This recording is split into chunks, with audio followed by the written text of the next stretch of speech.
All right, guys. So within the 100th episode right now, well, first of all, let's introduce who's actually here talking about this topic. So I am Paul Doski, as always, from the Everything Horror Podcast, and with me, as always, with my beautiful fiance, Tessa Baker. And with us today, we got the man behind the information, as I'm going to call it, because without him, I mean, I don't think I would know too much of what's going on. And on that note, please welcome Danno, all the way back from Danno of the Dead, also the writer for 52 Weeks of Horror. Welcome back, Dan. Nice to have you again. Hey, thank you, Paul. It's good to talk to you again. Yeah, and it's a pleasure, Dan. I don't know that I'm the definitive source on this. I'm just the loudest one at the moment. So, well, Dan, so tell us, me and Tessa know a little bit. On the yes, come shed some light for those that don't even know what the fuck is going on with the hashtag horror. I mean, I know a couple people that I've spoken to know about it, but they don't know. And then I have a couple other people that really have no idea what the hell I'm talking about. So I'll let you take the floor. Yeah, it started out as kind of just a curious thing. My editor over at 52 Weeks of Horror, Haley, she texted me and was asking me if I had seen the message that popped up when you typed in hashtag horror and search. So I did it, and it popped up with this thing that said, "Can we help?" And then it said, "Post with your words or tags I'm sorry. Let me just pull it up. It says, "Can we help? Post with words or tags you're searching for often encourage behavior that can cause harm and even lead to death. If you're going through something difficult, we'd like to help." And then below it says, "Get support, see posts anyway, or cancel." And when you go to see posts anyways, it gives you the top rated posts, and top rated posts on Instagram, they're almost always either companies that buy a lot of advertising, or they're these I think the term is influencer that they have on there, and that's what they show. So when you go to recent to just see who's posted what in the hashtag, you get a new window that says, "We've hidden posts for hashtag horror to protect our community from content that may encourage behavior that can cause harm and even lead to death." And of course, it doesn't give you the option to push through this time. It simply says "learn more," and it gives you redirection to sites that can help you find professional help if you're thinking of harming yourself or others.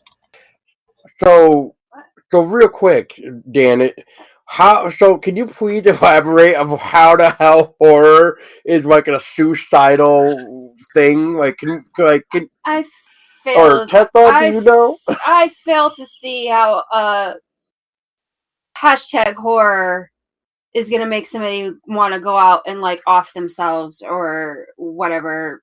Yeah. It's so ridiculous what's becoming of censorship nowadays. They're censoring just about fucking everything. Yeah, and that's really the big issue here, because about a week after I saw this, I came across a couple of different articles. My sister is a psychiatrist, or she's going to kill me for this, a psychiatrist or psychologist, I forget which one. Either way, she's works in the mental health field, always sends me all these interesting articles and things, and because I follow so much of what she sends, Facebook decides to stalk me and suggest other things that I might like. And I came across a couple of articles that have been posted in psychology journals talking about how horror is actually beneficial to healthy brain development.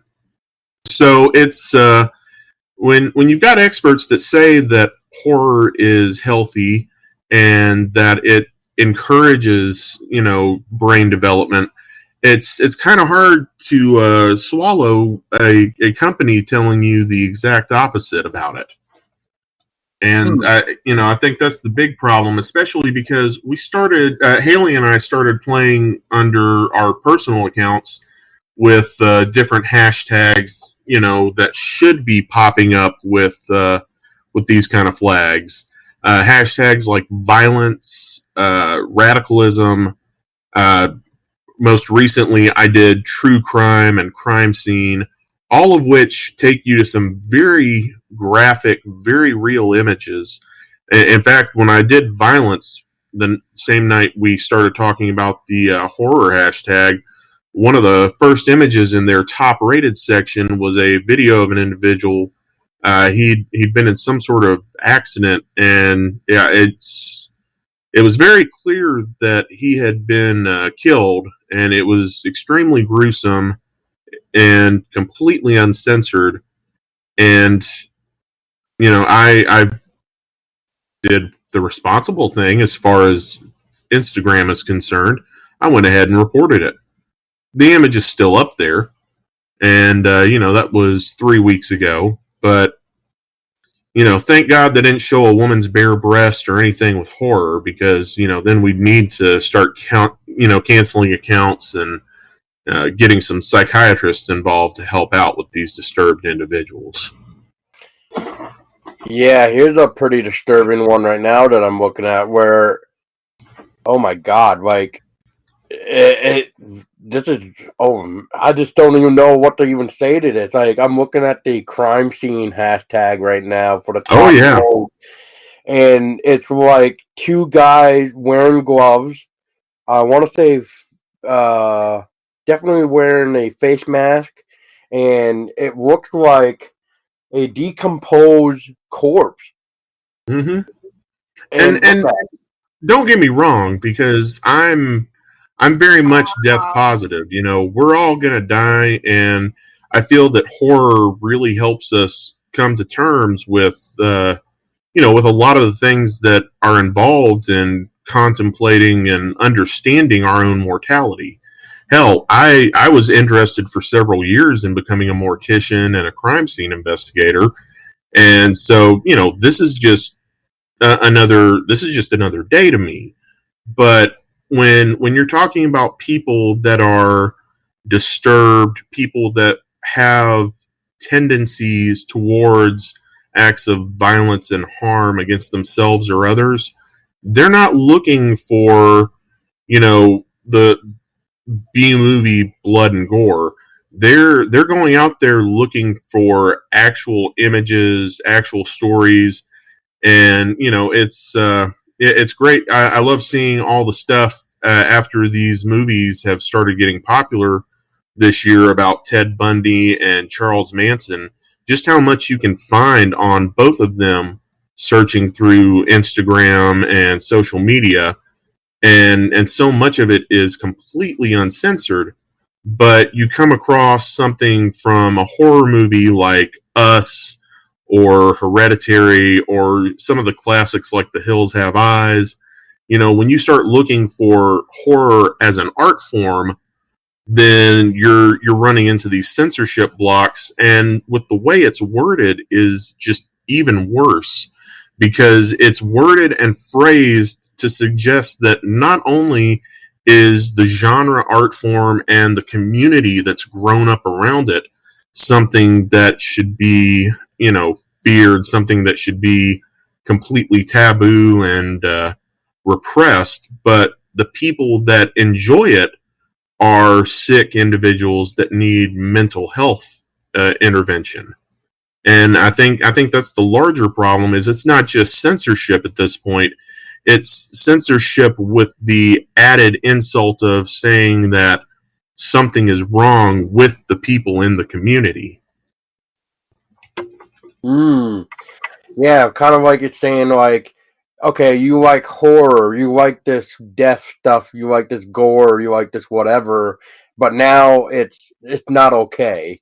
And what you are looking at, or yeah, I guess we could go like this, like what you're looking at is something that can somehow inflict thoughts of suicidal and death, but when really we're looking at maybe somebody's practical effects, maybe, or something, how they or what other stuff that's out there? Horror cosplay, where they're trying to dress up and create their own image of a favorite character of theirs. There's horror photography. I mean, there's horror film, horror music. I mean, I can go on. And yeah. Well, and it's going to hurt independent artists is all it's going to do. Like my career as a writer and entertainer, it's still very much in its early stages, but it didn't go anywhere until my wife encouraged me to start getting on social media to promote myself. And that's what a lot of these people are doing.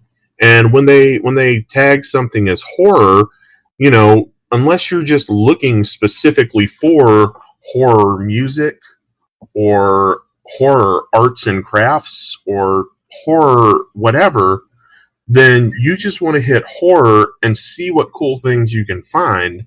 And unless you're paying for the advertising through these sites, and unless you're paying for follows or becoming one of those influencers, then effectively what it's doing is it's cutting out the independent artist in favor of the corporate dollar. Yes. And for somebody like me, per se, who is running this podcast, I mean, we will pretty soon be buried with the censorship of other type of big names, because now nobody really gives a shit about the small guys anymore. It's got to be about the big guys, because they're the ones with the money. They're the ones with the high followers. They're whatever.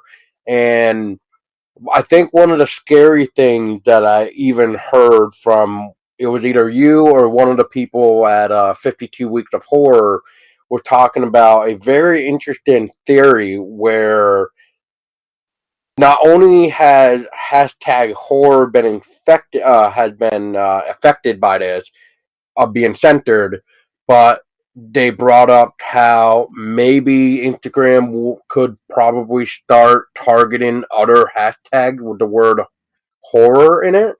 Yeah. And that's kind of scary. Yeah, and so much of what they do is based off computer algorithms and using bots to automate their filters and censorship. It's you've got things that get reported and deleted all the time because when the person reports it out of whatever reason, most of the time, usually anger or disgust because the poster has somehow offended them in some way. What happens is it automatically notifies these bots, their algorithms, their computer programs go through, sift through it, and see if there's anything that really needs to be dealt with. And most of the time, it's not a person at the switch at all. It's a computer program that's just saying, okay, delete.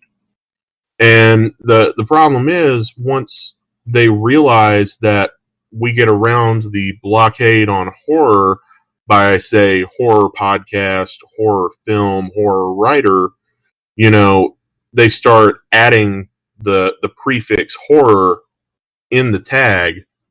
And it's, it could be a lot of worrying about nothing, but you gotta look at it from the perspective that whenever something happens, the first reaction of anyone now is to demand that something is taken away, something is censored, something is regulated, out of fear that not doing this will somehow cause a repeat.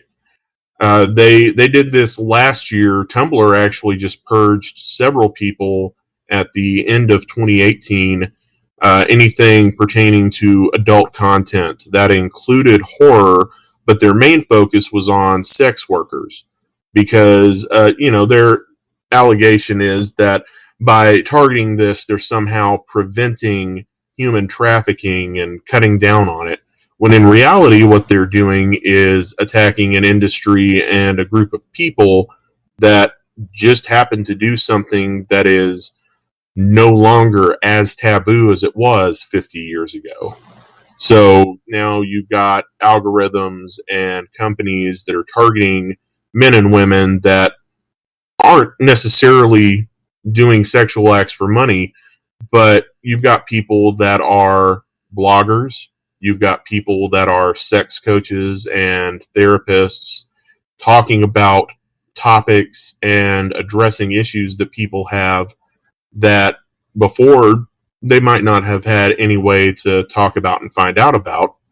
And the reason I bring that up is because we all know horror and porn have a long history together, going back to the 70s and the Grindhouse era, when, gore and what we would consider, B slasher movies and some of the really great stuff from the past, they were, you'd have Night of the Living Dead, or you'd have Deep Red playing in the same theater as Behind the Green Door or Deep Throat. And it was because these were all things that were viewed negatively in that time period that have since become more acceptable. And it's what we're looking at essentially is the same sort of censorship that's been imposed by these sites for sex workers and against women in general. And it's being focused now onto horror artists. And the tragedy that happened in New Zealand seemed to coincide with this hashtag being embargoed by Instagram. Whether or not that's a coincidence or intentional, I don't know. And unfortunately, I think the problem is it's easier to blame fantasy for the problems that are happening in our society than tackling the root issues at the cause of it. I completely agree. And there is a difference between, the horror genre that we are talking about, that us horror fans are fans of and why and love. And I think what happened is the real life quote horror unquote kind of came into play, and I think that might have caused Instagram to be like, oh, we need to censor this one now because of the fact of it being related to the quote horror unquote of life, I think. And Yeah. but unfortunately it hurts everybody that loved the horror genre anyway, because the hashtag horror was such a big popular hashtag that everybody used it, no matter what. Everybody used it because it was just so easy. And it's that 5-letter word that you just literally just, type you just use the number sign and then horror, and then that's it. You don't have to worry about a big ass one, or now maybe you have to do like, I don't know, like I started doing like hashtag horror genre. And then I thought like your thing about the hashtag horror is healthy. So then I started to use that when I could. And, it's just, if that tragedy that happened in New Zealand is somehow a coincidence to having this hashtag horror be centered, then oh man, I mean, maybe Instagram should really look at it more. Well, yeah, and I mean, a big part of the problem is these companies, when MySpace, Facebook, Instagram, all of these social media sites started, nobody had the presence of mind to see that this was going to be something so powerful, something that completely shifted culture and society around the world the way that it has. And now that it has, people are wanting to regulate it like they do anything else about our society. And it gets into some really dark gray areas as far as free speech and individual liberties for people, because you sit here and you don't want to see people selling human beings on social media, and you don't want to see people live broadcasting murders and violent crimes. I was But just about to say that too about the whole live streaming now, where, where we see or hear somebody that goes on Facebook Live, and then next thing you know, they're shooting up somebody or whatever. yeah, And I think I heard the last time there was like a really big one. I think that video live stream was going on for 15 minutes before Facebook shut it down, or yeah, before whatever happened. yeah. It went on for 15 minutes, and truthfully, the video is still out there.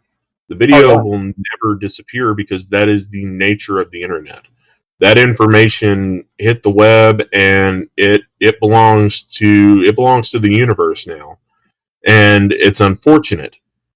But in response to this, I was reading an article today. I didn't get to read the whole article, but it was talking about how the Australians just passed a law in response to what happened in New Zealand, where they are putting down some really stringent guidelines against tech companies and social media companies to prevent a repeat of that. So anything that could potentially have any kind of violence in it is going to be prohibited now.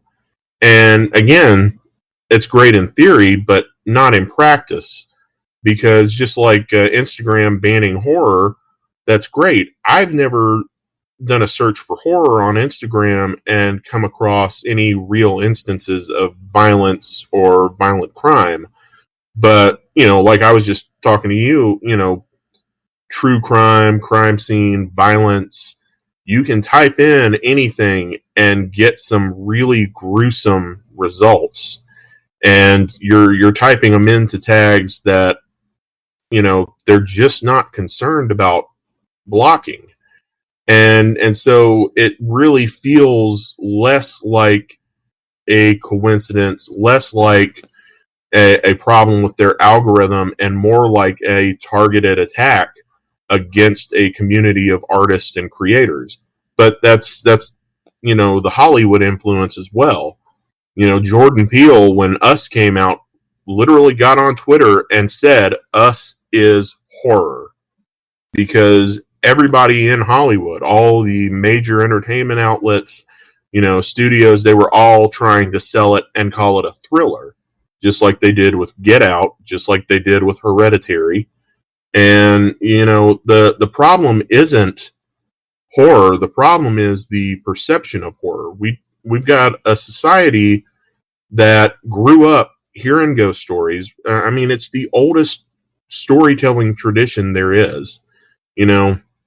As long as humans have had language and the ability to pass on stories to one another, we've told each other scary stories by the campfire. We've told kids stories about monsters hiding in the woods, and we didn't tell it to them to scare them. We told it to them because otherwise, if you tell a kid, hey, don't go off into the woods because there's a sinkhole in the lot next door that you could fall in and hurt yourself. There's a neighbor's dog is running loose. No, because kids are going to think, let's explore the sinkhole. Oh, well, the dog's running loose. Well, we'll catch him. But you tell a child that there is a monster that will literally drag it under the earth and eat it, and they're going to stay the hell out of the woods, with few exceptions, me being one of them, but I was just a pain in the ass as a kid. That's a completely different story. But we've told each other stories and fiction for so long, not because we're trying to dilute anything, but because when we take ourselves out of the element, when we take ourselves out of reality for just a moment, we get the opportunity to look at a situation as what it is rather than what we think it is while we're in it. It's like stepping outside of yourself for a moment to do an evaluation of everything about you. Like when you look in the mirror, you throw on some clothes and you're like, okay, this looks good. I'm ready to go. You still check in the mirror to make sure it looks good because you want to push yourself outside of what you can see from your position and see it from another angle to get verification, to see if you've got the whole picture. And that is essentially what horror does. It takes our fears about death and the unknown, and it forces us to step outside of our comfort zone, to step outside of what we accept and understand, and say, this is a way that I can view this and begin to cope with and understand it. I like that. It's, and it never gets easier too. And sometimes horror is that type of escape where we kind of forget about reality too, because we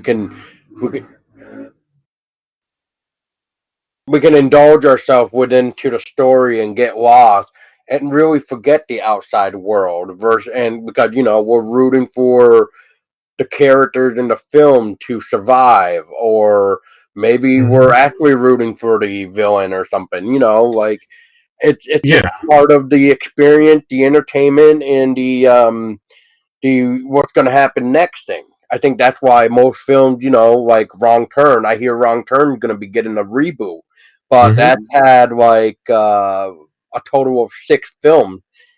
But that's one continuous story, just like Paranormal Activity. That is one continuous story with some side stories, I guess we could say. But yeah, really, it's an overarching narrative that they've got going. It's like Child's Play. Child's Play has been a steady running franchise for 30 years, and it's about to take another step going that, Ash versus Evil Dead route with a television series. At the same time, they're rebooting it and making a completely different story separate from, the 30 years of history that it already has. And, that leads off into a different conversation altogether because, it's one of those, do we need a remake of a franchise that's still actively running right now? right.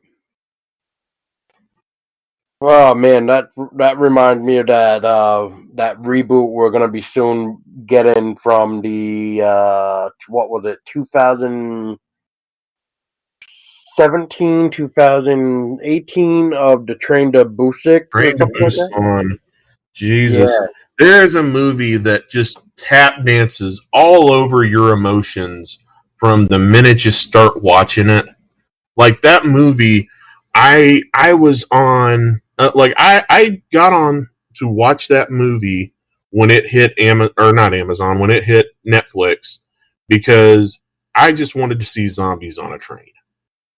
And Asian horror, I love Asian horror because whether it's Korea, Japan, China, Vietnam, it doesn't matter. The Asian continent produces some of the most terrifying horror because they do not pull any punches when it comes to the sort of graphic, barbaric, terrifying things that we all dread. And they'll add humor, they'll add sex, they'll throw in anything they can to draw you in, and then bam, you got creepy kids sitting up in the ceiling, you got hair monsters growing out of the wall, or Train to Busan, you've just literally got these running zombies. Have you ever seen an ant colony, one of the I think they call it a super organism, when they all just brick together and start moving like a ball or some other shape? And yeah, and that's what the zombies reminded me of in Train to Busan. But at the same time, hearing that we're getting a Western remake of it, it really drops my heart into my stomach, because it's like Let the Right One In. Let the Right One In is a brilliant, beautiful vampire story that Love was that unlike movie. anything I've ever seen.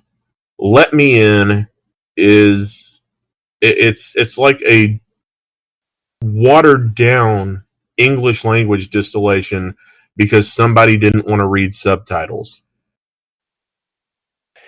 Oh, and on top of that, they had to switch the gender of the child around for the Oh, vampire.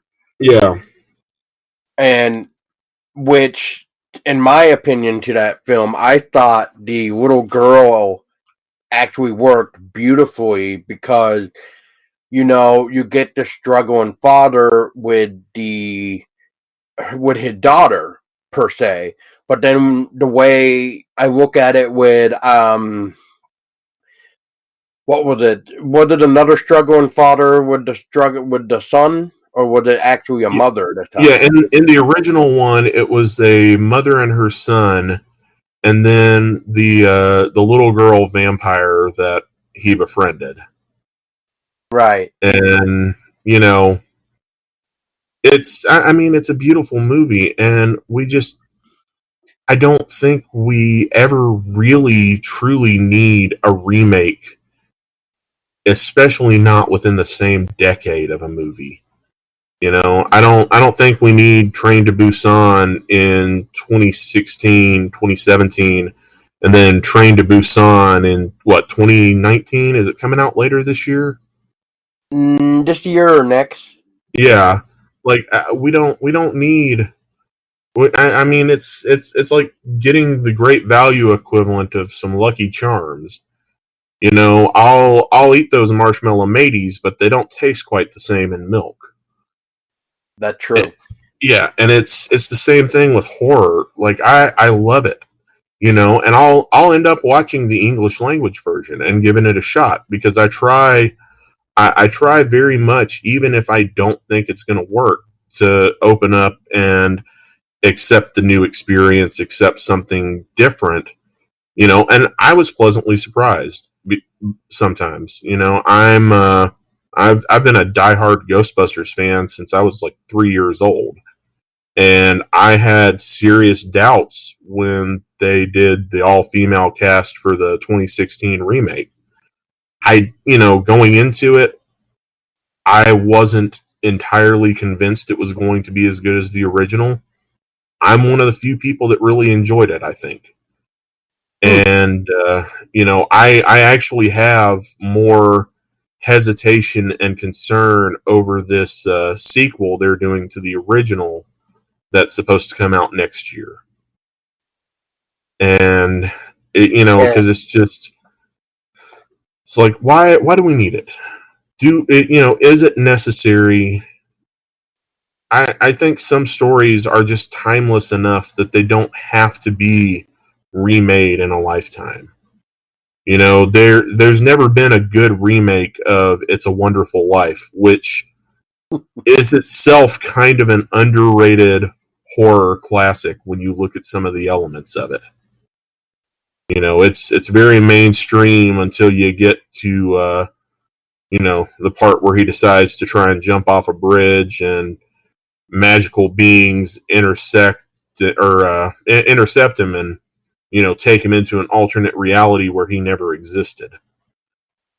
Right.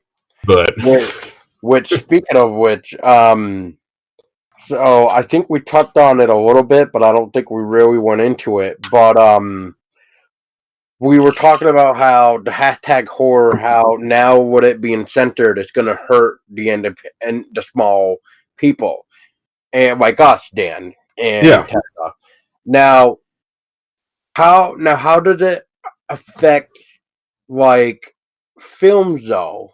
So how is centering a hashtag horror gonna affect like film, music maybe for like horror films or whatever? Like how is it really gonna start affecting people? I guess. well, and the biggest way it's going to begin affecting them is when you type in horror, it's going to throw that roadblock at you.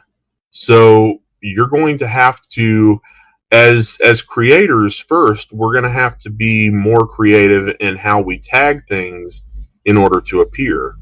Like, as far as most of the stuff I do, I always try and include, if I'm writing a review on a movie, on an independent horror film, I always try and add the hashtag indie film, independent film, indie horror or indie whatever to, get it into that independent channel in the hashtags. That's But, true. it going back to what we were saying earlier, if I'm just, looking for something horror related, if I want a horror movie, if I'm just going out there and hit horror, then I get that. And a lot of us, a lot of people in general, when they type in a hashtag and what they get next is an unexpected box warning them about what they've typed in, a lot of people are just going to close it out and back away because they're going to feel like they've done something wrong, and it's going to push them away from searching for it. And that's going to be the big way, because a lot of folks now, they want to give you a snippet. They want to give you a little taste of what they're working on. I've seen a lot of filmmakers, they'll give you production stills. They'll give you behind the scenes looks. They'll give you some short clips and trailers for their film right there on their Instagram page. And it works. I got involved and became friends with folks behind Alfred J. Hemlock. I don't know if y'all have seen that or not. It's a fantastic Short. horror short. Yeah. I think it's free now to watch on YouTube. But I was just bored one night, typed in horror, started scrolling through recent stuff, came across a picture of them putting the makeup on their lead actor, and it enticed me. So I went there. I started looking through their page, looking through the production stills, because they were in post production at this point. And I sent a private message and said, "Hey, I'm a writer for 52 Weeks of Horror. I would love to talk to you guys about this movie and about maybe doing an interview and writing some articles." They sent me a screener, started talking a lot with them, did an interview. They eventually told me about Alfred J. Hemlock going to Peachtree City for the first Women in Horror Film Festival. And it was because of them telling me about it that I found out about it. And it's a lot of that circuitousness that, A leads to B leads to C that happens that helps people in the community get to know each other. I'm sitting, and it all started from just looking up a hashtag one night when I was just laying in bed kind of bored.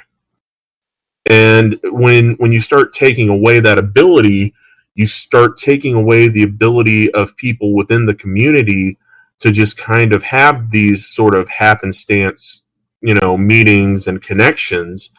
And you're cutting back on the ability of people to meet one another and to open up to what art they're creating. It's going to hurt them when it comes to promoting these films, because unless you're paying for the advertising, you're going to get buried in the recent posts. Correct. And I will have to agree with the whole, horror, the hashtag horror is like one great way to find films or anything that you may not have heard about, like, ever. And just like with that one, that is an amazing short. I enjoyed that short, by the way. I just got to put it out there. And I believe it is on YouTube right now. And, like, if it wasn't for the hashtag horror, I don't think we would ever find these cool indie shorts anyway to, as like you did, to talk with one another, because it's eliminating the aspect of finding new things, and unless it's just gonna rehash the same bullshit we've already seen, maybe within the first 50 articles or 50 the 50 results, I mean, Yeah. then we should start seeing that there is a problem, and it is going by what is the top post, as you were mentioning earlier. Now, Yeah. now, Dan, you were mentioning too, like you use the certain, you're using specific hashtags depending on what you're talking about. Now, what do you think the horror community can really do to help fix or help be like, you know what I'm trying to say? Like, Oh yeah. what can we do to make this thing not hit us in the face too hard? Really the biggest way to get their attention is to hit them in the wallet.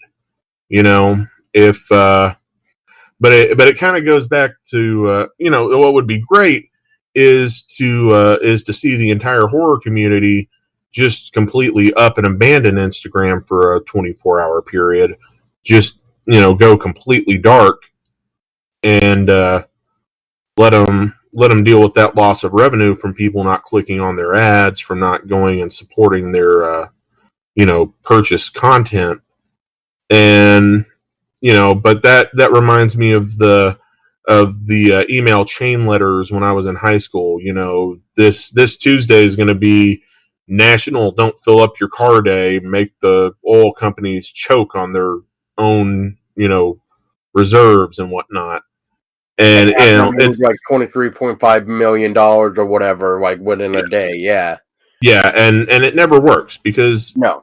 At the end of the day, people are only going to do so much, and very few are going to actually step outside of their comfort zone to do it. So what we've got to do is, start contacting Instagram, start reporting through their automated systems saying, hey, I have a problem, and that problem is you're blocking my searches for horror content. That starts generating the numbers and starts showing that there is a community here that cares. Second thing, and possibly the more important thing that we can do, is we've really got to get some of the big players in the horror community involved in this. I have yet to see anybody, from Fangoria, Rue Morgue, from any of the major horror journalism outlets, any of the major horror studios, start talking about the fact that horror is being censored like this on Instagram. And I haven't checked because I honestly could give two shits about Facebook most days, but I've heard the same things happening on Facebook as well. And of course, like we were talking earlier, they purged all sorts of what they considered adult content from Tumblr at the end of last year. So, that included a lot of folks that were horror artists on top of the sex workers and body positivity people that they were mainly targeting with that. So, right now, the biggest things we can do as a community are really urge the big name creators and studios, the larger websites, and basically influencers within the horror genre and horror community, really push them to get involved and start making some noise, because honestly, Instagram doesn't give a shit about me. They don't give a shit about you guys.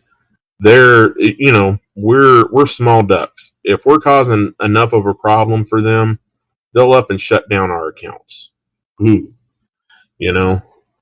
But Yep. you start seeing people like Fangoria, which Fangoria in no small part is still alive and going today because of the horror fans and the horror community on social media keeping it alive when they went through all of their turmoil and turnaround and restructuring.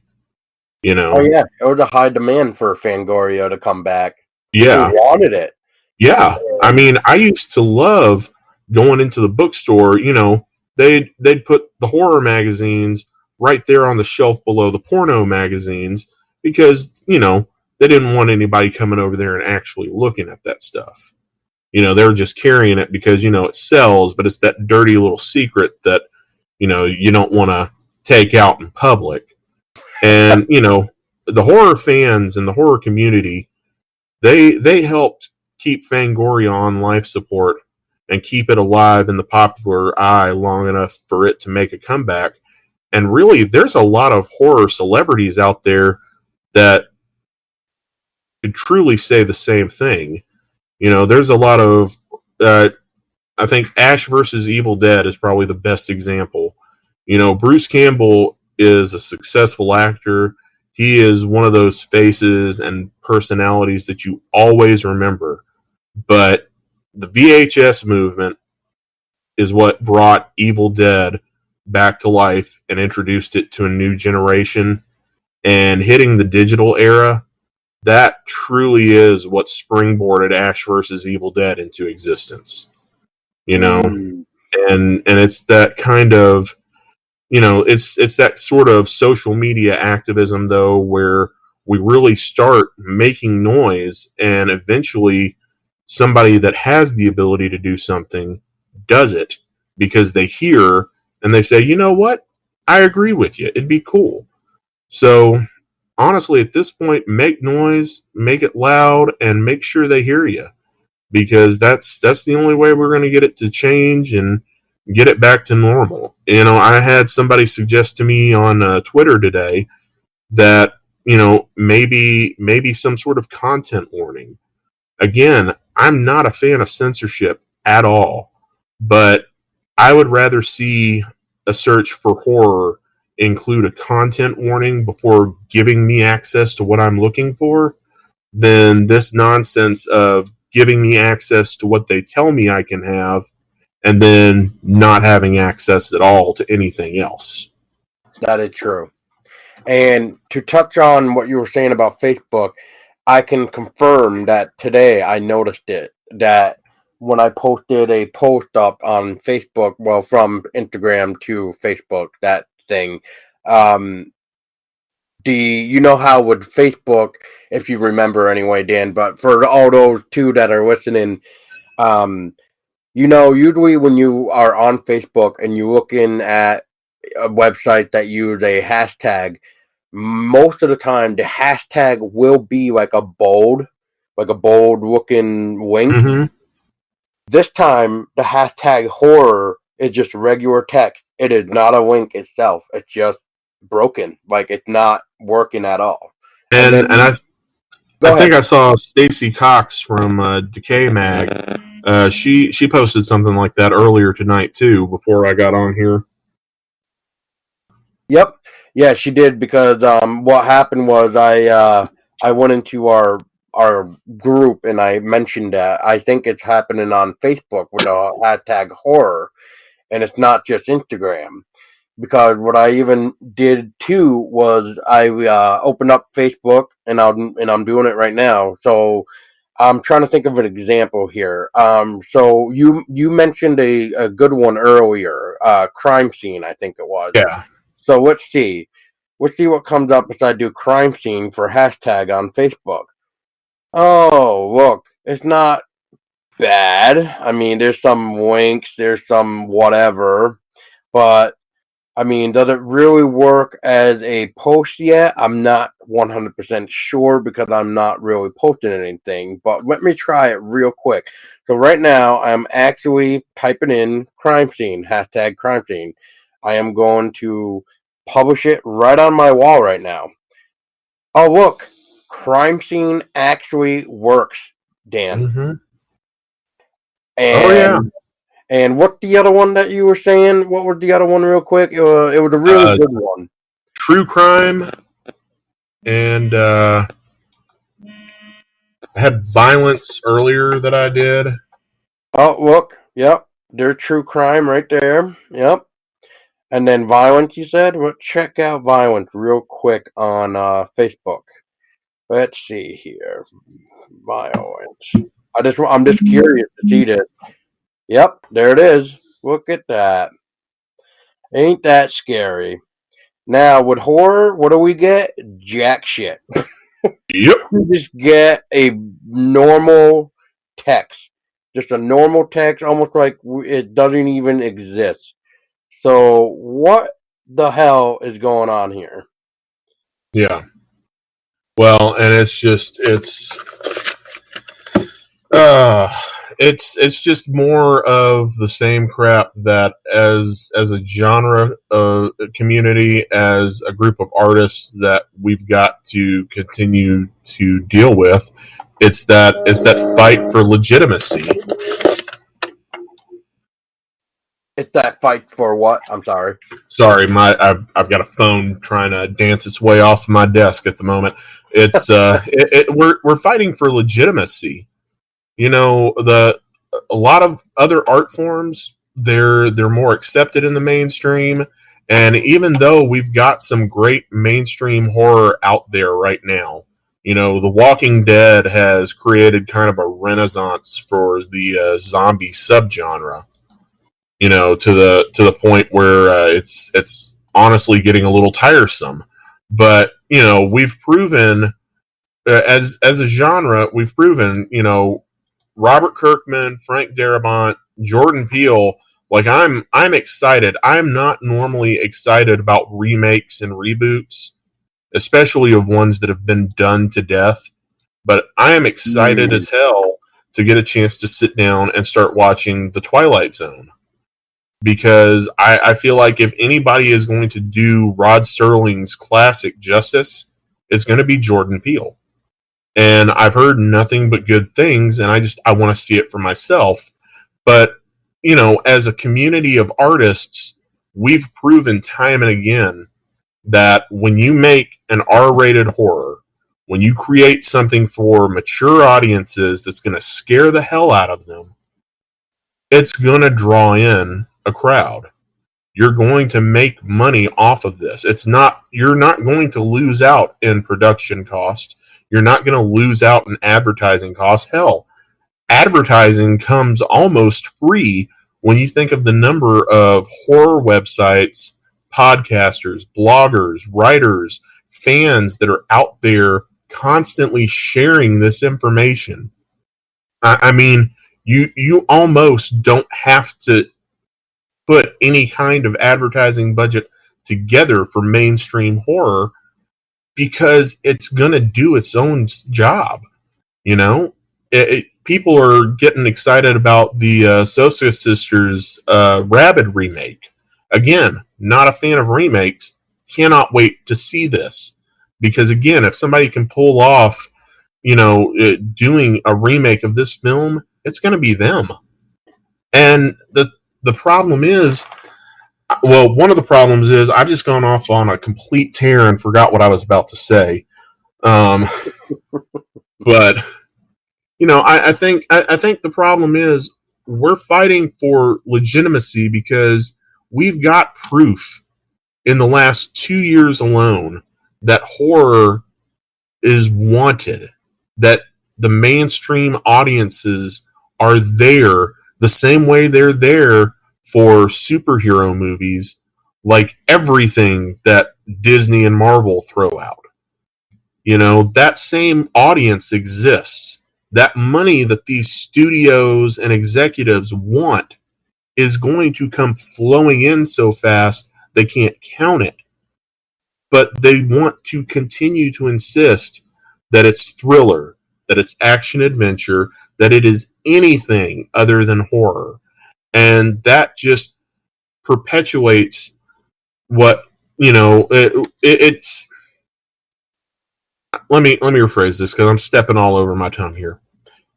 They're continuing to perpetuate the myth that horror cannot be a legitimately viewed genre, that horror fans are not legitimate in any way.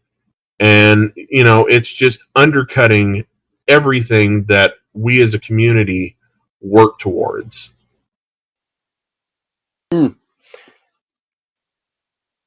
That's it. It's just getting way out of hand, I just think. And if we gotta do more work than what we should be, or that we haven't done. If we have to do more work than what we haven't done in the past because of this thing, then I think we need to refocus and speak out against this, because otherwise it's just going to get worse and worse, and then what's left? Yeah, and that's the thing. It's one of those. We're a community of people, a community of artists, and I keep saying that because that's what this is. Horror is an art form. The ability to tell a real, relatable story about things that otherwise would just be too terrifying to rationally process. You've taken it to a place where you can do so much with the genre and with the art that we're out there creating. And it's this insistence from companies and groups and studios that it's not a legitimate art form, that they are not legitimate artists, and that the fans just don't really know what they want. And if they do, then they're really not the sort of people that we should want to be around. And that's really what this entire thing with Instagram boils down to, is with their wording and with their handling of it. They are saying that as a community, we are not wanted. And, it's clearly not the case when you look at the box office and when you look at ratings and, all of the horror related material that's coming into the mainstream more and more every year. And it's baffling, and really it's going to be hard for fans, and especially for independents, because a lot of folks, they get into this and they want to be artists. They just want to create, and that's fantastic. But if all you want to do is create, the number of people that are going to see your work is going to be very small. You're going to have a very limited audience. And, there's nothing wrong with that. But if you want to open it to a wider audience, you have to take risks, you have to take chances, and you have to share it. And for a lot of us, this is a passion. I listen regularly to Adam Green and Joe Lynch when they do the movie Crypt. And they're all the time talking about the passion, talking about the hard hours, the hard work, the sacrifice that comes from devoting yourself to it. And if you're in it just to make money, then you're there strictly for the marketing aspect. You're not a creator, you're an ad person. And you've got to balance creativity with self-promotion in order to make it, and you have to be relentless to do it. And that's where this is going to hurt the most, because it's going to weed out a lot of people that don't have the support network in place, that don't have the backing from people to keep pursuing this. For the voice. Yeah. The voice. And then when they don't speak out about whatever they're trying to promote whatever they're creating, I should say, because, it can be literally anything. Yeah. And if you don't promote the shit out of it, then, like you said, less people are going to see it. But if you speak out about it, then it grows. Mm-hmm. But if you are only there for the money, then I almost want to say you're doing it for the wrong reason. But, everybody's views are different. I understand that. But then if you're really looking at the fucking money, I think what happens is you're really forgetting about the idea of creating something good and not rushed. Yeah. And making it fall flat and become garbage. Yeah. Like I spent almost 13 years working in emergency services, working in a 911 center. And I finally last June said, you know what, fuck it, I'm tired of this. And I quit my job, and I've devoted the last year almost to trying to make a living out of what I love. And what I've learned is, one, it's fucking hard. Like, it is quite possibly one of the hardest things I've ever done. But I've started scaling back the amount of things I do and the amount of, places I do it for, because I'm learning that the main thing I want to do is right. And the main thing that you have to do if you're trying to make a living at it is promote. And you got to have something worth promoting. So you've got to find a balance in all of this between, being willing to go out there and sell with all your heart, and being willing to say, I love this and I'm just going to do it because I want to do it. And, if you can find that balance and be happy in doing it, then that's the dream. But if you can just get out there and create and share and enjoy it, then that's just as good. And by blocking the horror hashtag, it's going to prevent a lot of artists out there, a lot of talented creators, from doing that, because it's going to tell them that they cannot share their art and they cannot share their passion unless they can pony up the money to pay for the privilege of working hard to do it.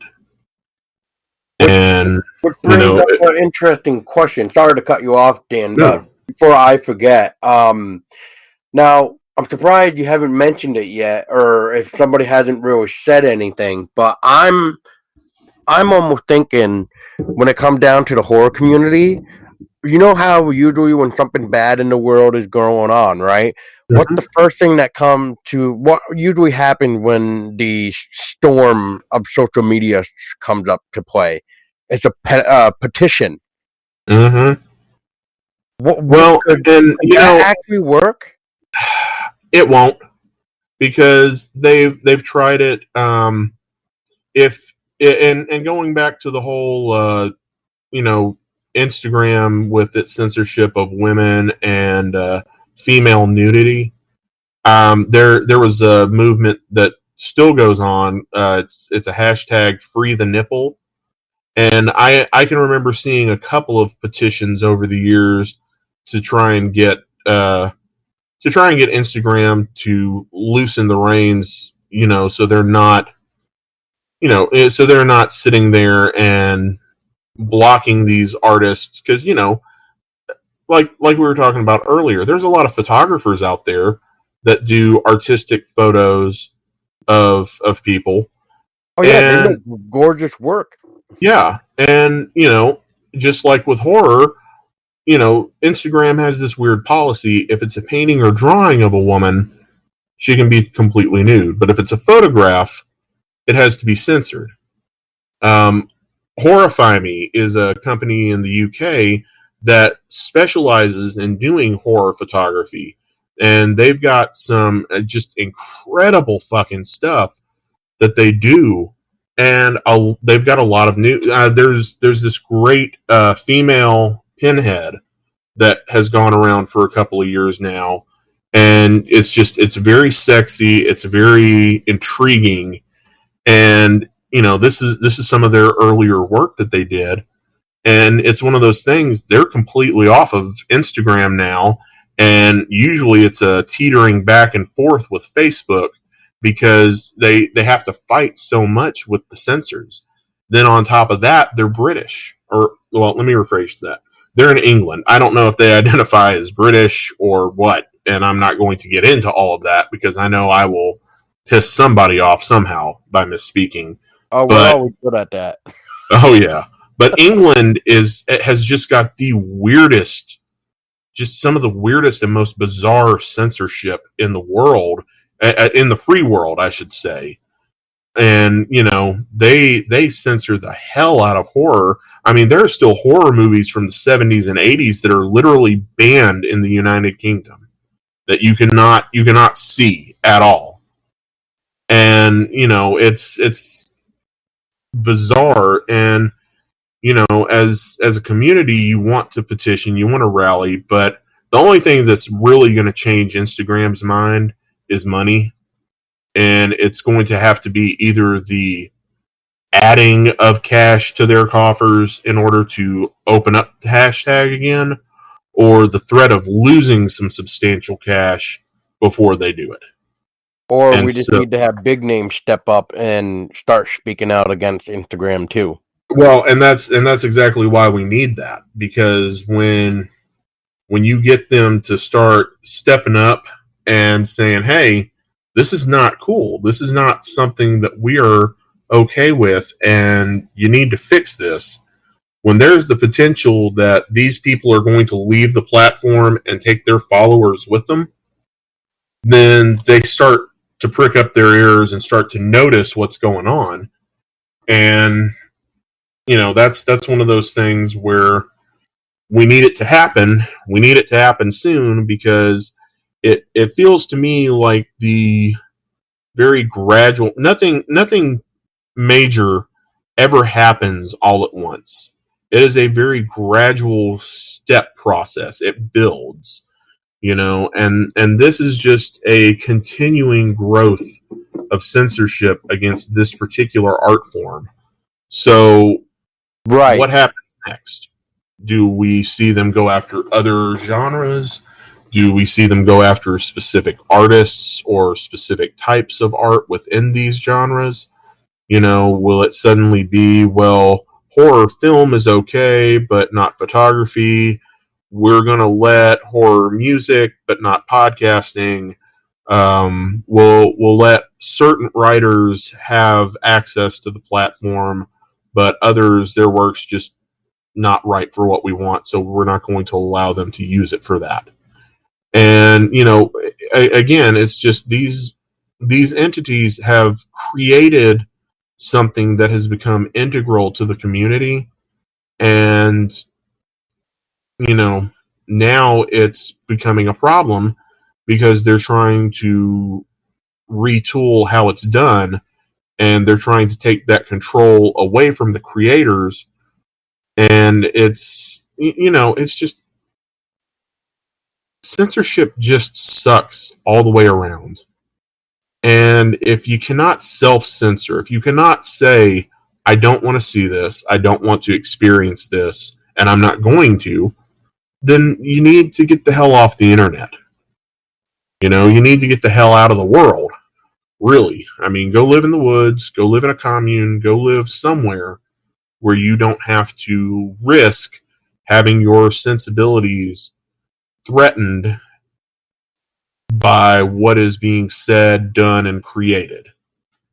And right. it's getting to the point where social media is becoming the new tool of a nanny state, where anybody who complains enough or anybody who feels threatened by the art that they see is able to shut it down.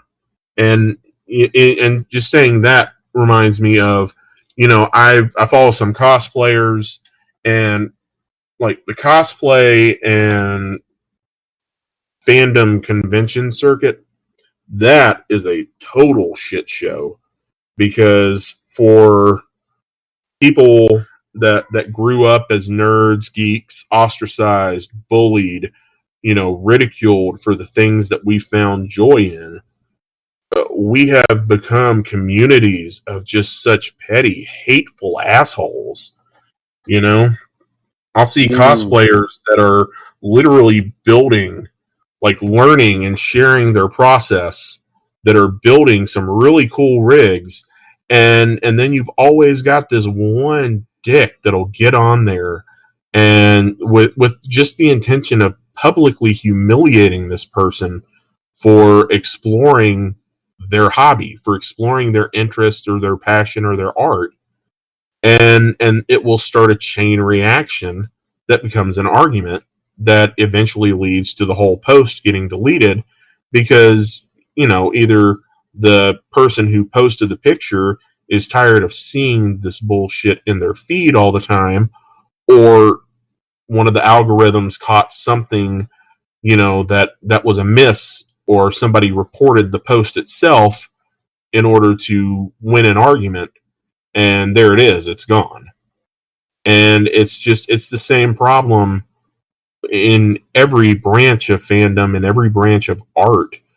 And it's getting out of hand now because of the same tools that allow independent art to flourish and proliferate.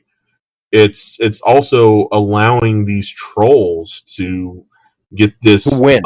It's giving them this unjustified sense of power and control.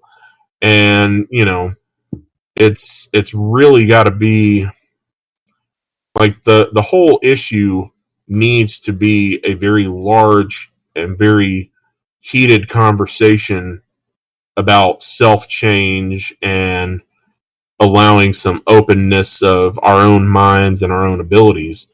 Like tonight, a friend of mine posted this thing about a paranormal group that was going to do a special investigation and live stream it from the Bell Witch house out in Adams, Tennessee. And I've been to the I've been to the Bell Witch Cave a few times, and I've seen the Bell House, and I'm familiar with it. And my initial thought with the way this article read, and with the way the description was made by these people, and the pictures that were used, my initial thought was, okay, I'm throwing the bullshit flag, because there's a reason this is not going to happen, and a reason why it's not legitimate. And then after that, I'm like, you know what? Maybe these people are actually spending the time to research it, to study it, to actually do some legitimate investigation and share something new and entertaining as well as informative. So maybe shut the hell up for a minute and watch and let them do it and see what happens. And, the problem is the internet and social media has awakened that inner troll in everybody, because we all have moments where we look at this and something vitriolic and poisonous comes out of our mouth or goes across our keyboard at some point, and then we're like, fuck. Well, that just completely ruins the point I was trying to make, because now I'm the asshole. I'm the troll. And there is no forgiveness anymore either. So once it's out there, once you've done it, it's a hard road to hoe to get back to good. And well, yeah, because it's screenshotted and now it's plastered everywhere else. Mm-hmm. And to go back, and sorry, before I lose my train of thought here, but you made a really interesting point that I wanted to touch on real quick. When you were talking about hobbies, that's exactly what's going to happen, or is, if not already happening, is those new people that want to start that new hobby because they have something fresh, they have something new, they want to try something different to try to bring us that new information or whatever. Now, when it comes to them trying to make it and they're getting centered, now what? Nobody is going to pay attention to them because they just started. They're not going to get their name out there, and they're going to probably get trolled on because of the fact that maybe somebody might catch something and be like, well, didn't this person do this? And we've already seen it before. But in reality, we may not have, because people are already running their fucking mouth like they always do, because they think they're better than everybody. They're that best critic, and they're not giving anybody a chance to really show us or them what they can really do. Yeah. And you've got a lot of people, and there are so many young kids on here too. And I say that like I'm a fucking old man now, but like there are kids that are my son's age that are getting on here, and they are creating just some mind-blowing practical effects and films and stories and just some incredible art.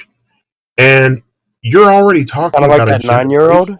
Yeah. Oh, sorry. Yeah. Yeah. Yeah, she is phenomenal. Mhm. Oh my god, I forget her name right now, but yeah, she's 9 years old and she can make the most. She's almost making like Hollywood stuff. Like it's Oh, ridiculous. yeah. And, you've already got these kids that are dealing with life in the 21st century, life totally entrenched in the social media age. And then they're going up not only against all the self doubt and creative concern, the peer pressure, and the nervousness that just comes from that age and that creative mindset. But now they're going up against the whole fucking troll nation and competing with platforms that are specifically beginning to target artists and art forms as just villains, vilifying what we do. And I don't know how we can expect to see any continued progress, any continued motion forward in the art form until we find ways to deal with that.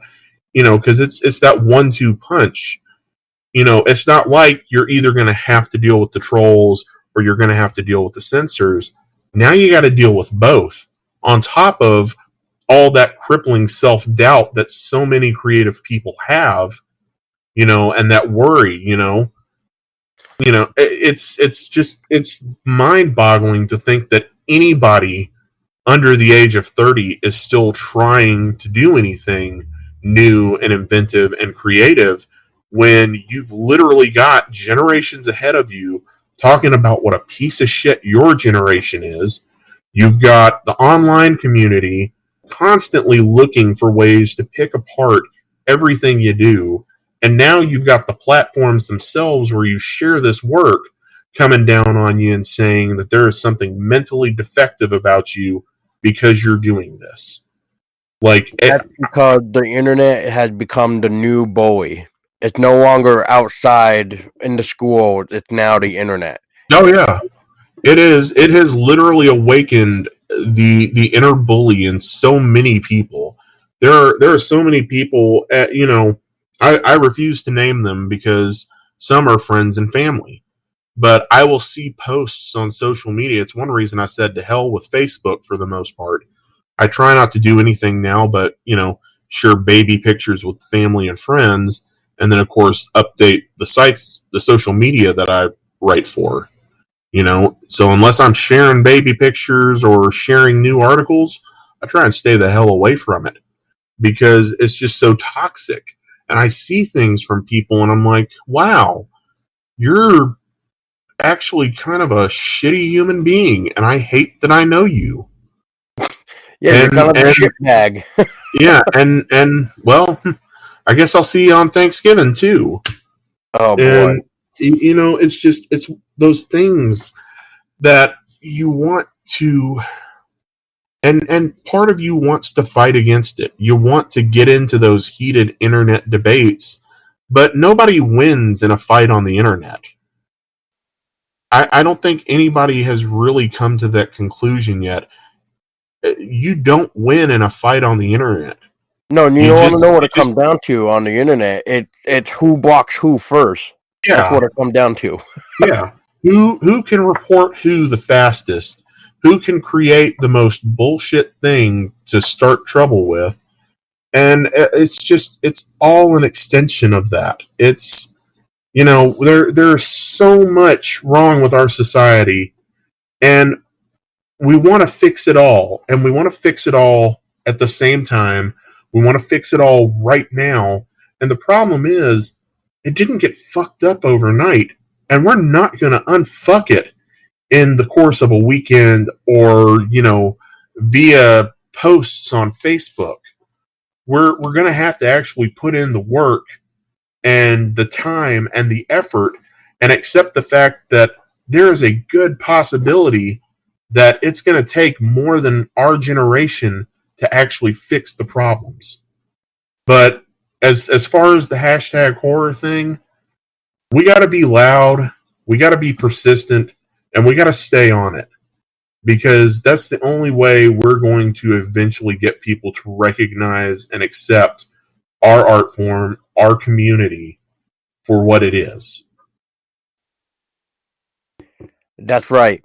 And on that note, Dan, thank you so much for speaking your mind, talking with us about this issue. Because I mean, I know a little bit, but I know you know it more because I always see you post about it.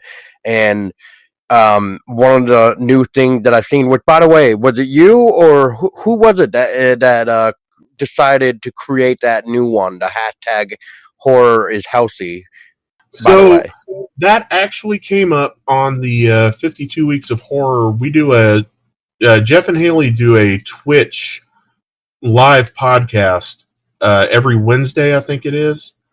And one of our viewers on that, Tom, he, as we were all talking about it, I was in the comments talking with the audience. Jeff and Haley were talking to him on the stream, and Tom threw this out there, hashtag horror is healthy, and we're like, hell yeah, this is perfect, this is great. We're going to use the hell out of this because we're going to tell people it's healthy, it's okay to be scared. It's okay to like these scary things and it's to use okay to them. create. It's okay to watch. Is. It's okay to read. Like anything horror is okay. We're not some demented fuckwad that needs help. You're not a demented criminal. You're not out there looking this up because you want to hurt yourself or hurt somebody else. You're literally somebody who has taken the oldest, strongest emotion in human history and has embraced it as a way to grow, learn, and evolve. And that is the essence of it right there. Horror, we never conquer anything. We've never done anything great in history as a species that didn't come from being scared, from being uncertain, and saying, fuck it, I want to go and see what's out there. When they sailed off to find North America, when we were exploring the world, nobody knew what they were going to find. It's terrifying. But they did it anyway because nothing easy is worthwhile, and nothing worthwhile is ever easy. The space program, you're literally strapping yourself to a V2 rocket in the beginning and launching yourself into the atmosphere, having no clue whether or not you're actually going to successfully come down. Now, we've got a space station. So many of our greatest advancements in medicine, science, technology have come out of the space program and things that were learned through the space program. It's that thing. We look at something and we say, that scares the hell out of me. And we either step away from it and never go back. But eventually somebody comes up and says, that scares the hell out of me. I want to know why. And they go towards it. And that's why horror is important, because it is a safe way to begin that exploration, because suddenly you've looked outside of yourself at the issue, and now you're propelling yourself towards it with the goal of changing the world because of it. Correct. And like I said, Dan, I mean, thank you so much for coming on. I mean, this is a really tough subject, I think, and it can't just be done with just, you and I and Tessa. I know Tessa's been quiet, but I mean, I just really don't think she knows how to really take this, really, because... No, I'm speechless, really. Yeah, and that's the problem. That's the community in general. We don't know, because we're so used to being, and I say this as a ginger myself, we're so used to being the redheaded stepchild in the art world, in the entertainment world, that we don't know, are we just being overly sensitive, or is this a real issue we need to handle? And I'm here to tell you, it's a real issue we need to handle. and we need to handle it now, because if we don't, it's going to get worse, and it's going to get too big for us to handle. And then we're going to be nobodies. Like, what are we? Nobodies. Yeah. It will all go back to the way it was before the internet. And people think it's hard to get ahead now. They really need to look back on the entertainment scene, pre-internet, pre-YouTube, pre-social media. How everything got around before the internet. Yeah. Exactly. Hell, exactly. Pre-VHS. They need to go back pre-VHS and, learn how to make, produce, and market a horror movie on, Super 8. Because you haven't lived until you've really had to understand fighting for your art. Like even I try very hard at what I do, but even I have had it so easy compared to some of these great filmmakers and writers and artists within the genre because of social media and the internet.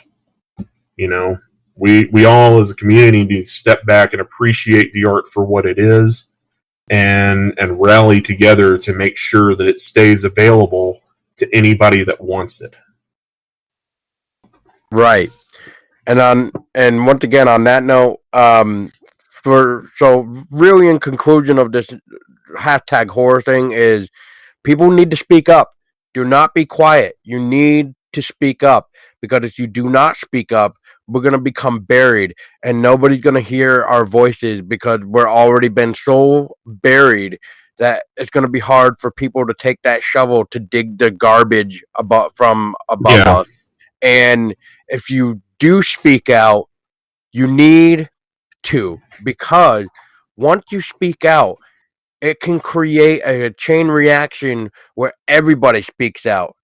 And once that happens, that is when people will take notice, and hopefully Instagram, because, it's not always bad to have an angry mob with torches and everything else.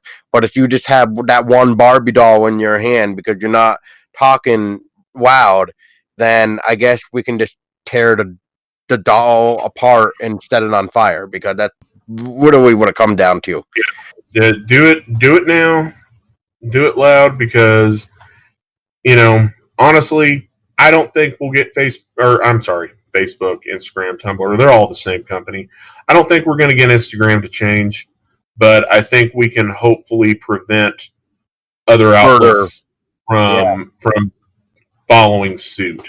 I think that needs to be the goal right now, is cut it off like the cancer it is. Stop it before it can grow.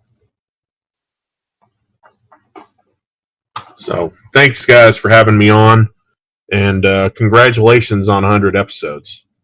Well, thank you very much, Dan. It was definitely a pleasure, and I definitely liked your insights on it, even though I know you were talking most of the time, but I was just listening because, this is a really crazy thing, and I don't want to keep going back into it, but it is. It really is crazy.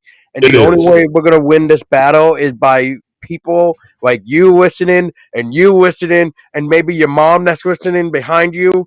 Everybody that is listening needs to speak out, because without it, we will be the small guys, and without the big names behind our backs like Fangoria, Bloody Disgusting, Dread Central, whoever, even famous known big names like Bruce Campbell, or maybe, I don't know. I mean, I could go on really, but the idea is we need the big voices, because without them, we are nothing, like we have discussed. And I don't want to keep spreading the butter all over the bread, but we need to just stop and realize that it's time to speak out. Yeah. And it's not the fight we started. It's not the fight we want, but it's the one we need to finish. That's right.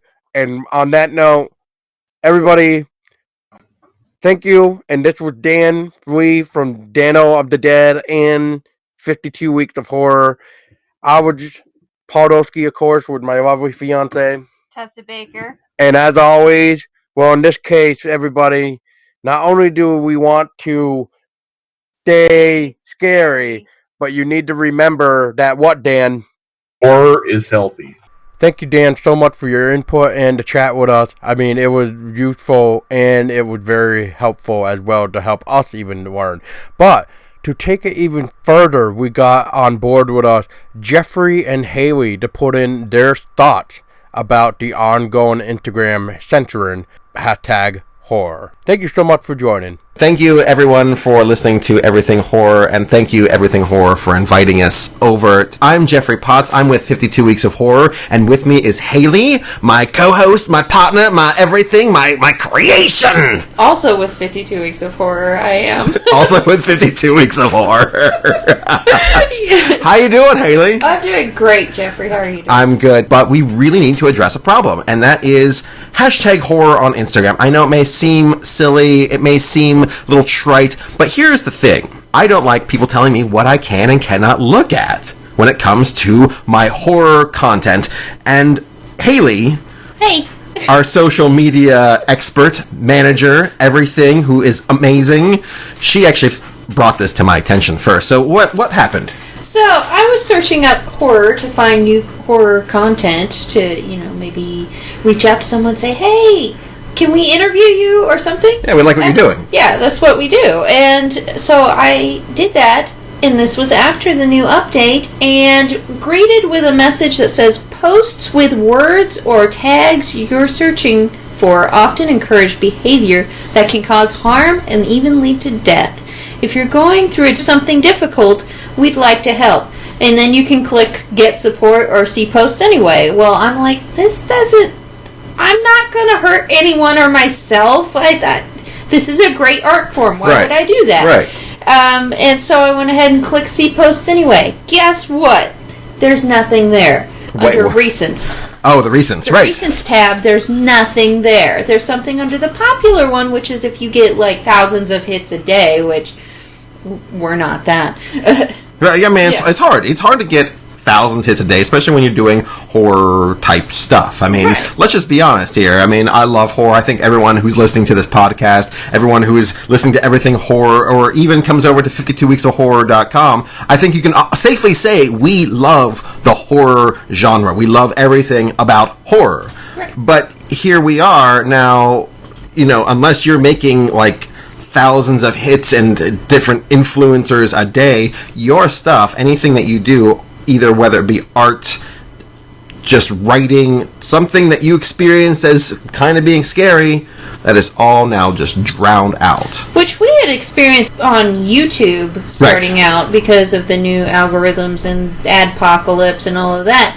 So it wasn't as shocking, but YouTube didn't remove every horror channel off of there, which on Instagram everything's still there that's horror, but you can't see it. You can't see it. You're not gonna find it under the hashtag horror. You're gonna find it under the hashtag of pretty much anything else you put it under. So, like if you're doing sleepaway camp type stuff, if you're a big fan of Felissa Rose in that movie, then if you're doing like the final shot, that kind. I don't want to spoil it for anybody who may not have seen it, but you're doing that final shot, or you're doing something from Friday the 13th, or Nightmare on Elm Street, or going even new to Us, the new Jordan Peele film, or even going classic to Dracula. You hashtag horror, somehow Instagram believes that you have a problem. However, the big issue is not that we don't want people to get help for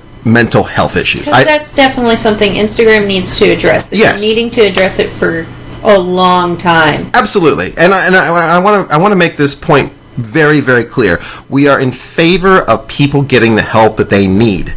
That said, horror is not your problem. Things like death, things like gore, things like hashtag I want to kill myself, do not. We don't suggest anyone go and search for these terms either. Yeah, it's definitely something we don't want to do. We've been very careful with pointing out the ones that are there, but when one is as blunt as I want to kill myself and nothing pops up, there's something wrong there. Yes. They'd rather block out an art genre, and horror fan is still there. Anything like horror art, horror, all that, that's great, but straight horror, which is it's a very broad genre.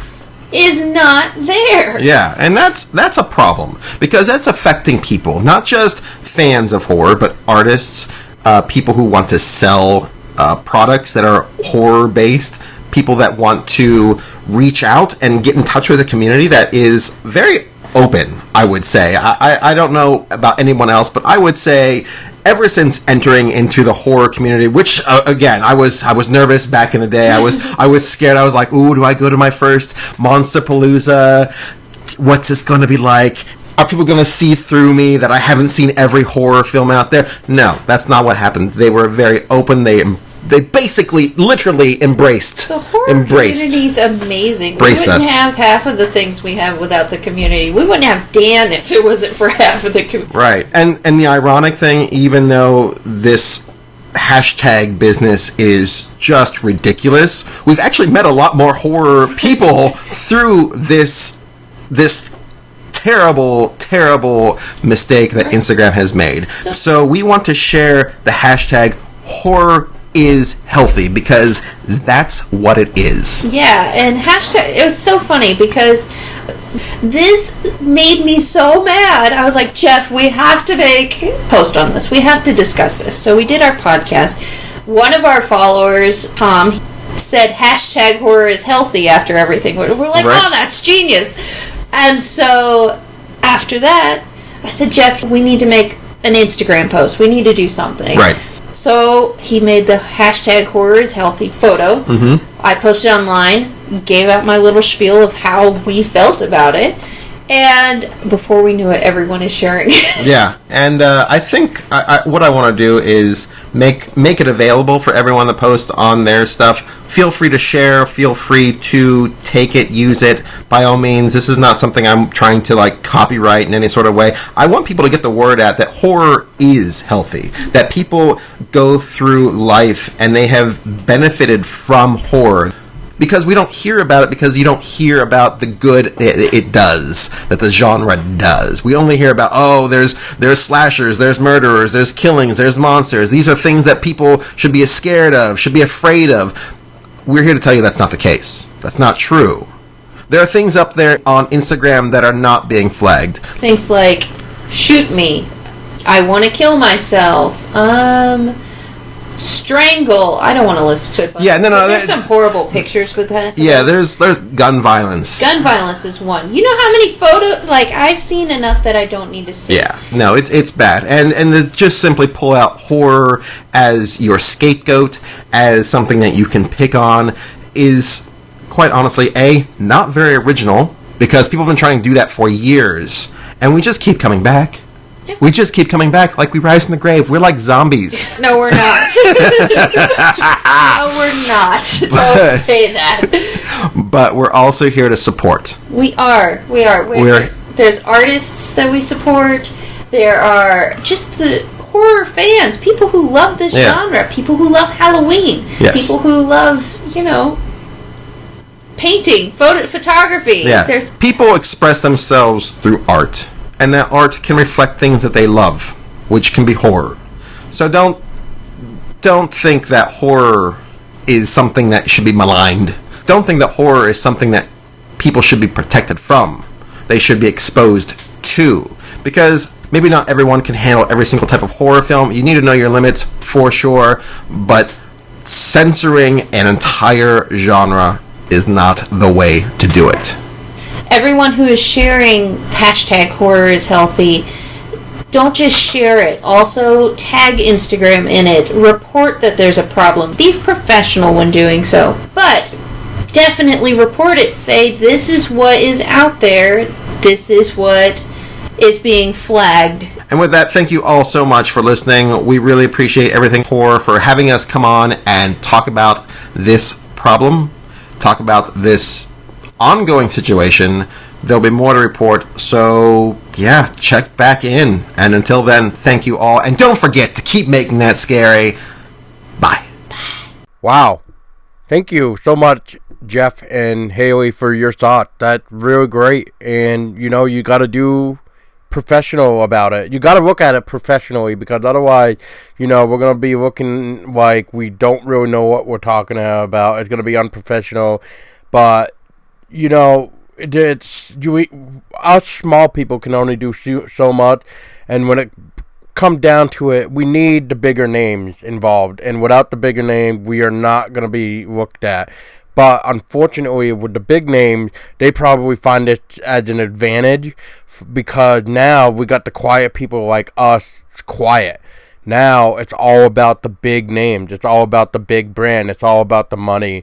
And with that being said, I want to right now say if you head over to everythinghorror.bigcartel.com, you can purchase the Horror is Healthy Deep Red shirt to help spread awareness. And just like they said about the whole, they're not trying to copyright this or anything, neither am I. I'm just trying to make this shirt to help you guys wear it and wear it proud, to show off, even in public, that it is okay to love horror. And by doing so, you're making a statement loud. And with that being said, every donation is literally going to be going to some type of charity, whether it's going to be One Up on Cancer or some type of animal shelter that does not kill. We're going to figure it out. But right now, if you would like a shirt, I'll say it again, head over to everythinghorror.bigcartel, that is BIGCARTEL.com, and order yourself a Horror is Healthy Deep Red shirt. Ladies and gentlemen, I'd like to have your attention from a recent interview that we did from Douglas Ewen, who is Canadian, and he also has something to say about Instagram censoring hashtag horror. And this is what Douglas has to say. Take it away, Doug. Yeah, so I've been following this social media ban now, and this new hashtag that says not horror. And the most recent one, too, that I actually really liked was, and I don't remember, I don't want to say the wrong title. I don't know if it was Rue Morgue or it was Fangoria, but they said, you know, Jordan Peele's new thriller, Us, and then he literally tweeted, all it was one sentence. It said, Us is a horror film. And that's all it said. And he had to correct them, and I was like, hey, that's good. And I use the hashtag horror all the time on Instagram. Every horror director does. That's how you get it. Like, I search it all the time. If I'm not searching support indie film, I'm searching hashtag horror to see what people are up to and what they're making. And I go to search the thing, and it fucking says, like, can we help you with something? And I look at the numbers, and I'm like, there's 15 million hashtags of horror, and now you're telling me it doesn't exist.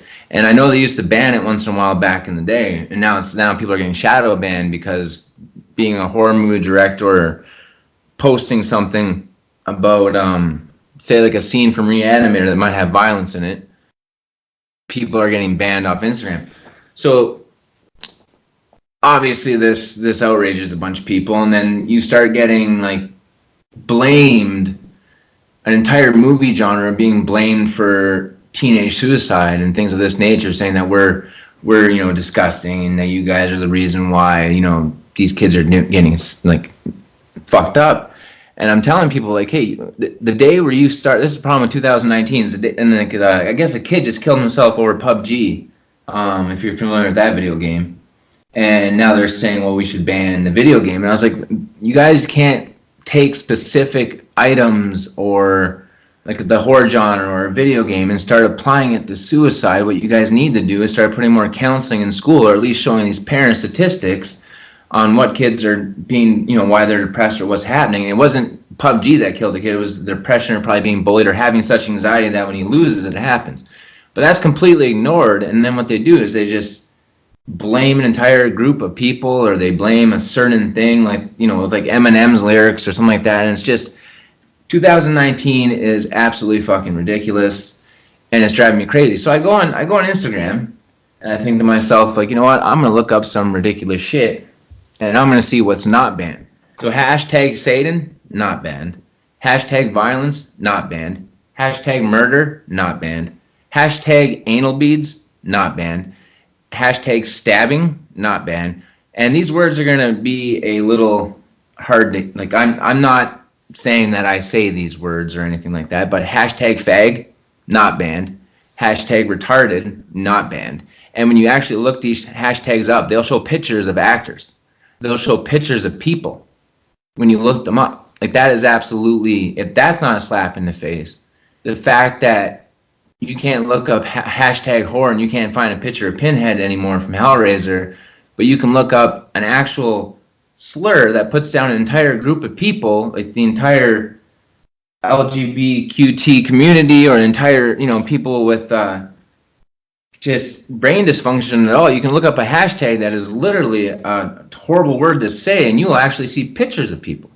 And now that kid, that one little young girl there, that she ended up committing suicide and ended up using the hashtag horror, that was one of the reasons why they're first suggesting it. And it's absolutely insane to think that something that's been along for so long, and people don't realize that now that the internet's around, we see these horrific things. We see crime at a rate we've never seen crime, but people don't understand that crime has never been this fucking low, especially in the United States. Like, gun control's out. I agree Canada has bigger laws on gun control and stuff like that. Like, I understand that much. That's not something we want to get into, but I'm just saying, people don't understand that, yeah, you see it everywhere because we have access to everything. But the fact is, the statistics don't lie. It's never been lower. Racism, yeah, it's growing, but if it's not growing in black or white, it was almost like when Trump won, and people that like Trump or don't like Trump, it's like they created their own group of racism. It's like people were scared to say they supported someone because they were afraid of getting hurt. These issues don't get addressed, but then they can completely blame the world's violent tendencies and problems on a genre of fiction. And it's absolutely outrages me to the point where it just makes me want to cause more fucking trouble. If 2019 is looking for a villain, I will absolutely volunteer for that position. I will take it and I will rub it in their shitty little face. This decade or this year or whatever it is has done nothing but piss me off every morning I wake up. When I saw that hashtag horror thing was banned, that's when I see. I'm more passionate about that than I was talking about Bi-Polaroid. I haven't been so outraged in a long time. I can't believe it's not even when people say like, oh, snowflakes and everyone's so, blah, blah, blah. And I'm not even one of those people that do that, like, oh, you're such a pussy, you don't like watching horror movies. I mean, I understand not everyone wants to see someone's head be cut off. But when you get people in power saying this is the reason why our children are killing themselves, or this is the reason why our society's falling apart, or it's just, I don't know when it's, I just hope it doesn't get any worse than it does, because James Bond can kill 50 people in a movie and get PG-13. Jason Voorhees kills 11, and apparently it's the worst thing you've ever seen in your entire life, because when he does it, there's blood, which would actually happen in real life. When James Bond does it, they just do backflips. But I mean, if you look at these Die Hard films, Lethal Weapon films, which I love and grew up on, you have hundreds of people dying, buildings exploding, all kinds of crazy shit, and not a single thing. The horror genre, which even like with Terrifier, like I was telling you, it's absolutely, there's scenes where you're just like cringing.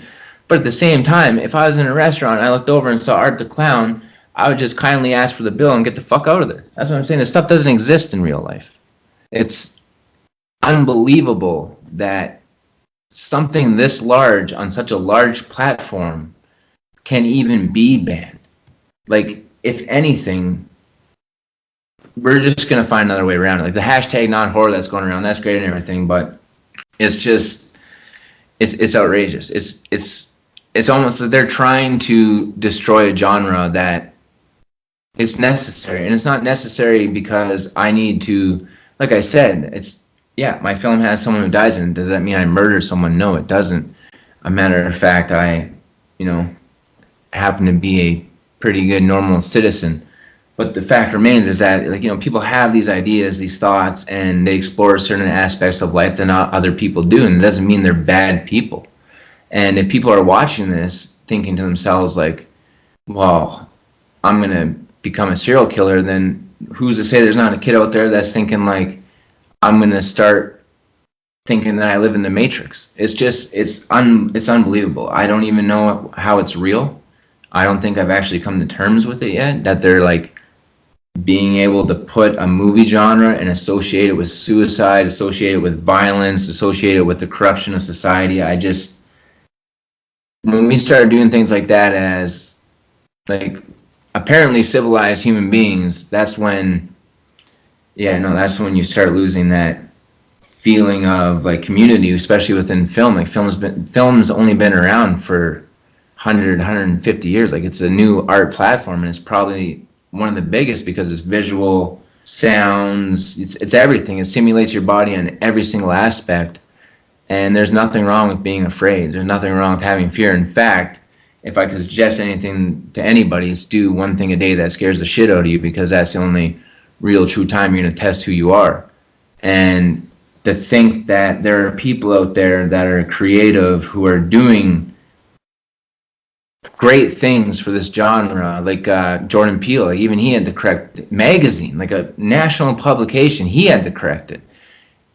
That's when you're getting to the point like, why am I even doing this if like I don't even want to say you people, I don't even know who the hell is responsible for doing something of this magnitude, but it's when you start censoring art because it's having an impact on reality, that's when you start to have that thin blur between what is reality. Like, you can't blame fiction for what happens in our real lives. Human beings have always done this since the start of time. I'm sorry we have the internet now and we're able to see it, but believe it or not, just be happy we're not all Vikings again. That's my opinion on that. I think it's absolutely outrageous. And Facebook and Instagram, I don't know. I don't know if you guys think it's a good thing and I just kind of just went and shit on it, but no, I think it's absolutely outrageous that they think this is even acceptable to do, especially to how many people make a living off this. The void for my city alone, which is a steel plant city, that the steel plant has pretty much shut down. Now we have from 30,000 people employed to 1,300 people employed. That movie comes in here, it gets made, and it employs, 300 people for the time that it's during production. Also, every person on crew gets $160 a day to spend on hotel, movies, transportation that they're spending in that city. And they're going to wipe out a giant genre that has, it does boost the economy. It does create jobs. It does create fantasies. But I have never want to go out and wanted to see if I can get away with murder just because I watched The House that Jack built, or just because I watched a David Cronenberg film, or I watched Antichrist doesn't mean I want to go and cut my pecker off. It's just, I can't believe that this could even, it's insane to me. I'm still trying to wrap my mind around the whole thing. This only happened to me a couple of days ago, but like hashtag Satan is completely fine to look up, and you're watching people show you how they bring the Dark Lord from below, and then you go look up a horror movie, which is complete fiction, and you can't. Or like I said, you look up the most terrible words and you're seeing pictures of people. Like, it's like if you went and hashtag the N-word and saw a picture of like an African American or like Jamaican or something like that, like how horrible is that? But you go look up hashtag horror and you can't even see your favorite movies. Like, I would say Jaws is a horror movie. Aliens, Ridley Scott, he made his entire goddamn name off that stuff.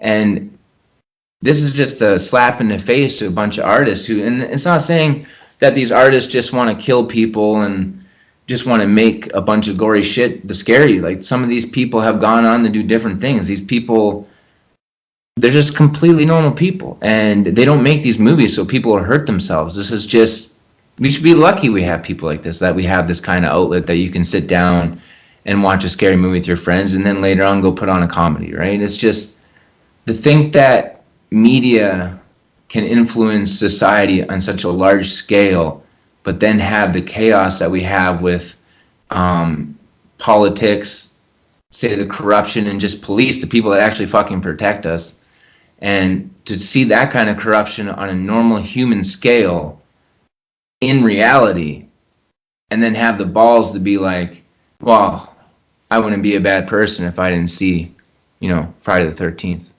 Like, no, fuck yourself. You're a bad person. You shouldn't have done that. Like, that Friday the 13th had nothing to do with that.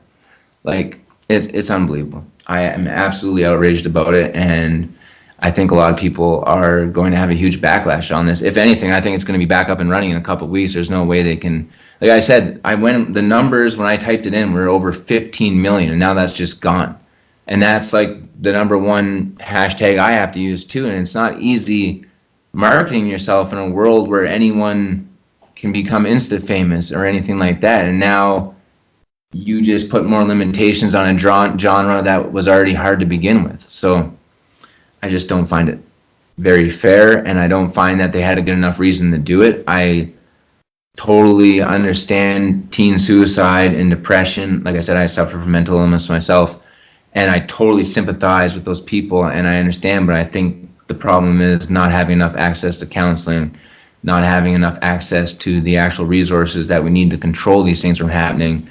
Instead, we'd rather spend money on finding a false problem to censor than spend money on our education system or spend money on free counseling for children or teenagers that have these kind of violent thoughts or depression in their life. And I find it absolutely just pisses me off.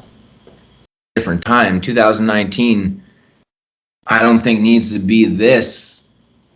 But I mean, it's the pendulum effect, right? You have to go both sides really hard until it lands back in the middle. So I'm just hoping it lands back in the middle. But right now, censorship is a huge thing. And when you start censorshiping art, that's when people begin to break it down with their own personal opinions. Like, there's a difference between looking at something like the Mona Lisa, like I mentioned earlier, and saying, like, you know what, I really don't resonate with that. And then having someone say, I think that's a very beautiful picture. And then having a discussion, and now we're at a point in time where people will say, I don't like that, and here are 30,000 of my own individual personal feelings towards it, and if you don't agree or disagree with those personal feelings, I'm going to tell you how much of an asshole you are. It's just, that's when you start destroying art. And then when you start blaming art for destroying society, you obviously have some kind of confusion of what's real and what's not. That's the way I look at it. I mean, if I was a parent or a friend, and I have experienced things like this in my life, of someone who committed suicide, and I was told, well, you know, I was sat down and I was explained, well, you know, if you didn't show them these movies or they didn't play these video games, you know, they'd still be here today. And it's like, no, there's just a lot more things that we could do to help people in need than start telling them what they can and cannot do or watch or say. It's unbelievable that we live in a society like that. The things that go by and the things that get canceled out, it's just not making any sense. It's almost like they're going after it to try and end it. It's almost like the powers that be are like, you know what, we have to get out of this phase and move into phase 2, and we got to do that and social media has such an impact on people's lives. Like I was saying, like, that's basically, like, for me, for example, like I said, I've done podcasts, I've done interviews, I've got publicity without even showing a lot of my stuff, and that's because of social media. It's a free platform for you to build yourself, and slowly they're breaking that down so individuals cannot do that in the certain art that they're in. And that's absolutely horrible, because I follow a lot of stuff on Instagram. Even you, for example, Everything Horror Podcast, like, I'm guessing you use that hashtag a million times, and you're not promoting, you know, let's go chop people in half. It's insane. It's just they took something so large and put it on something, attached it to something so small. And to me, the fact that people actually believe that, like, you gotta remember, like, your podcast has the word horror.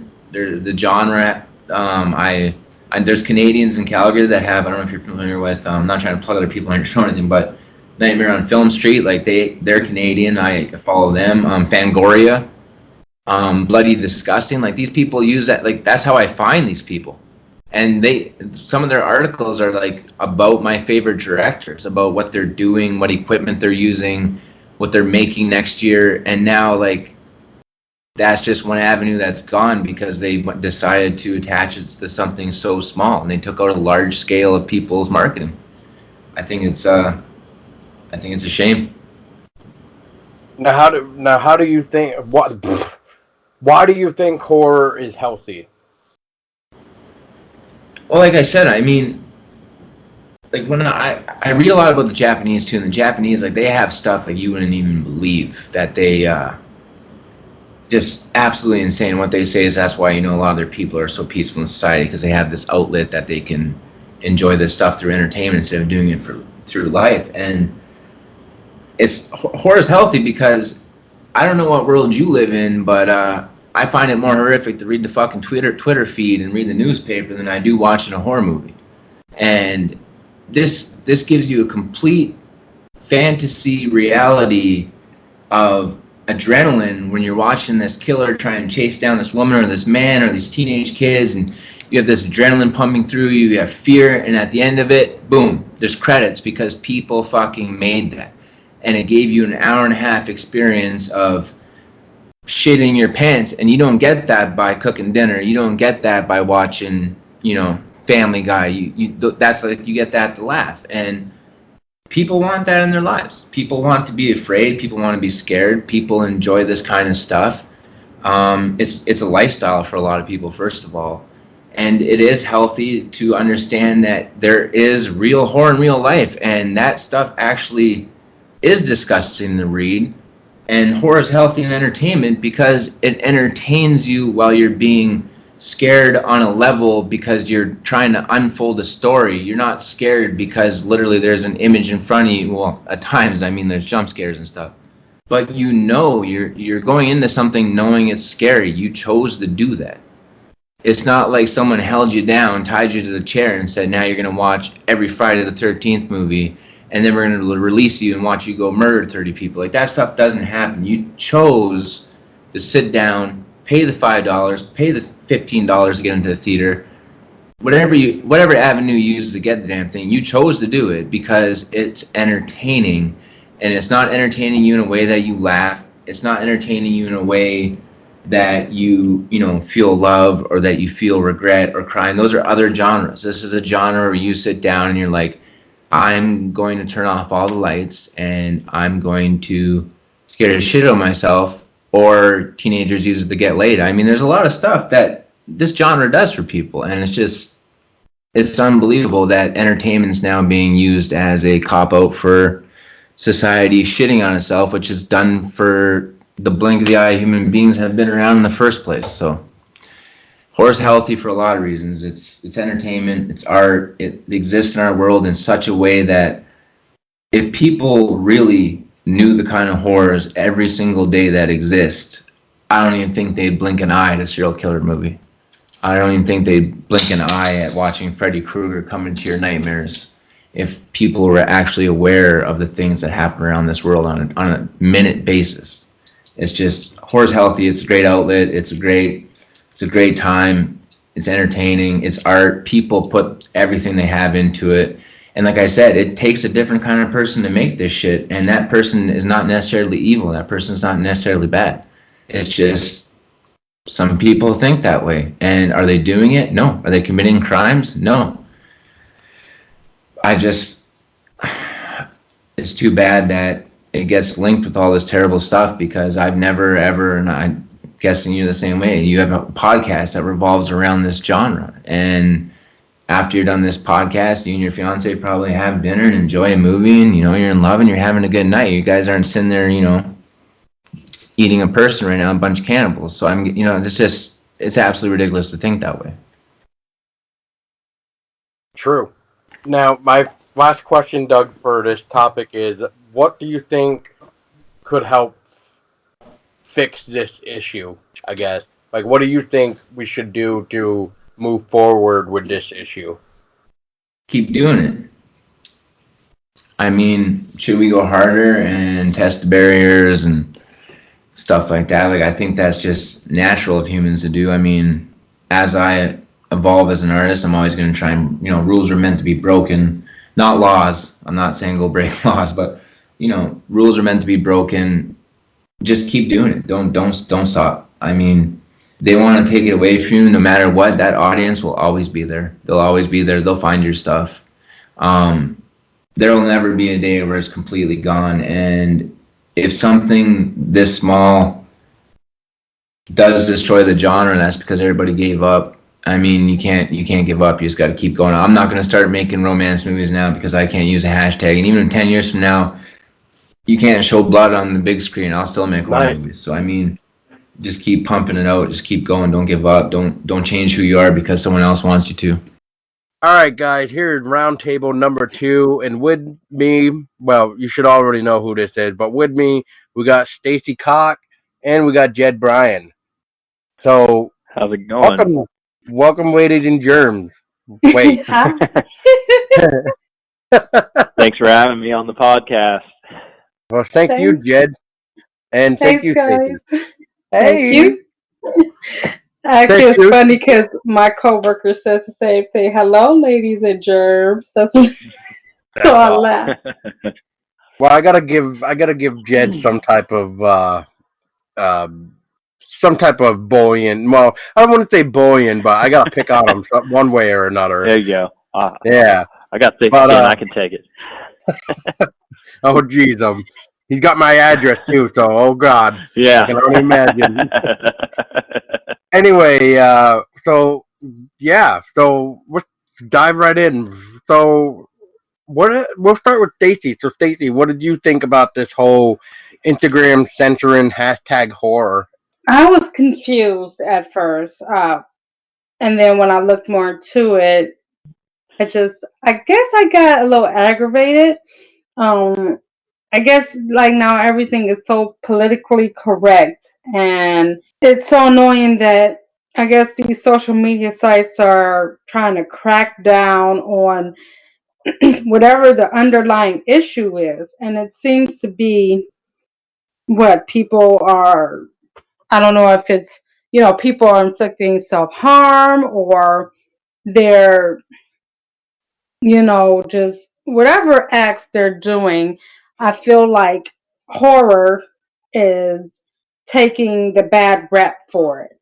And I feel like it's not fair. Horror has been, I don't know, I guess horror really has been the black goat in terms of, cinema entertainment in general.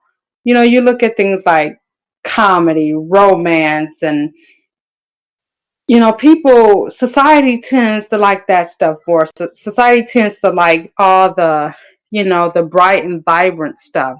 Meanwhile, you got horror, and it's like it's got this small little cult following.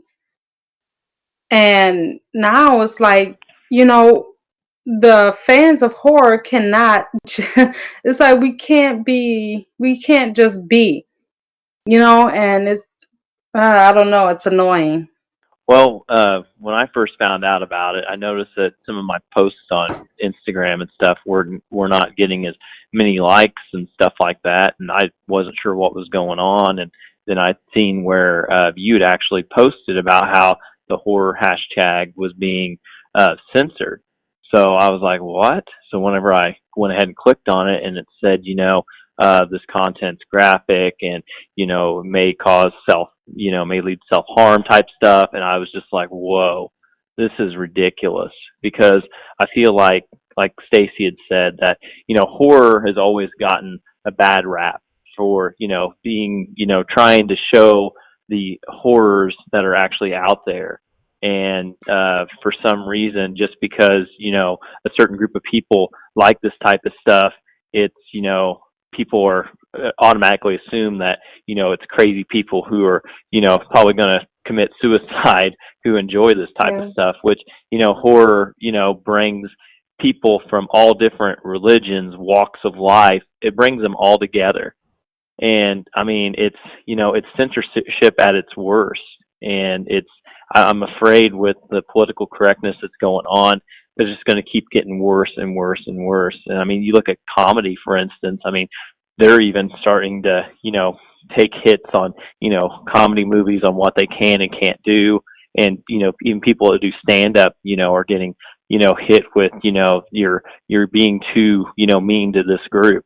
And people are just kind of forgetting that, sometimes you don't take yourself so serious. I mean, if people think, just because you watch a horror movie, there's a chance you may cause self-harm to yourself. I mean, that's absurd.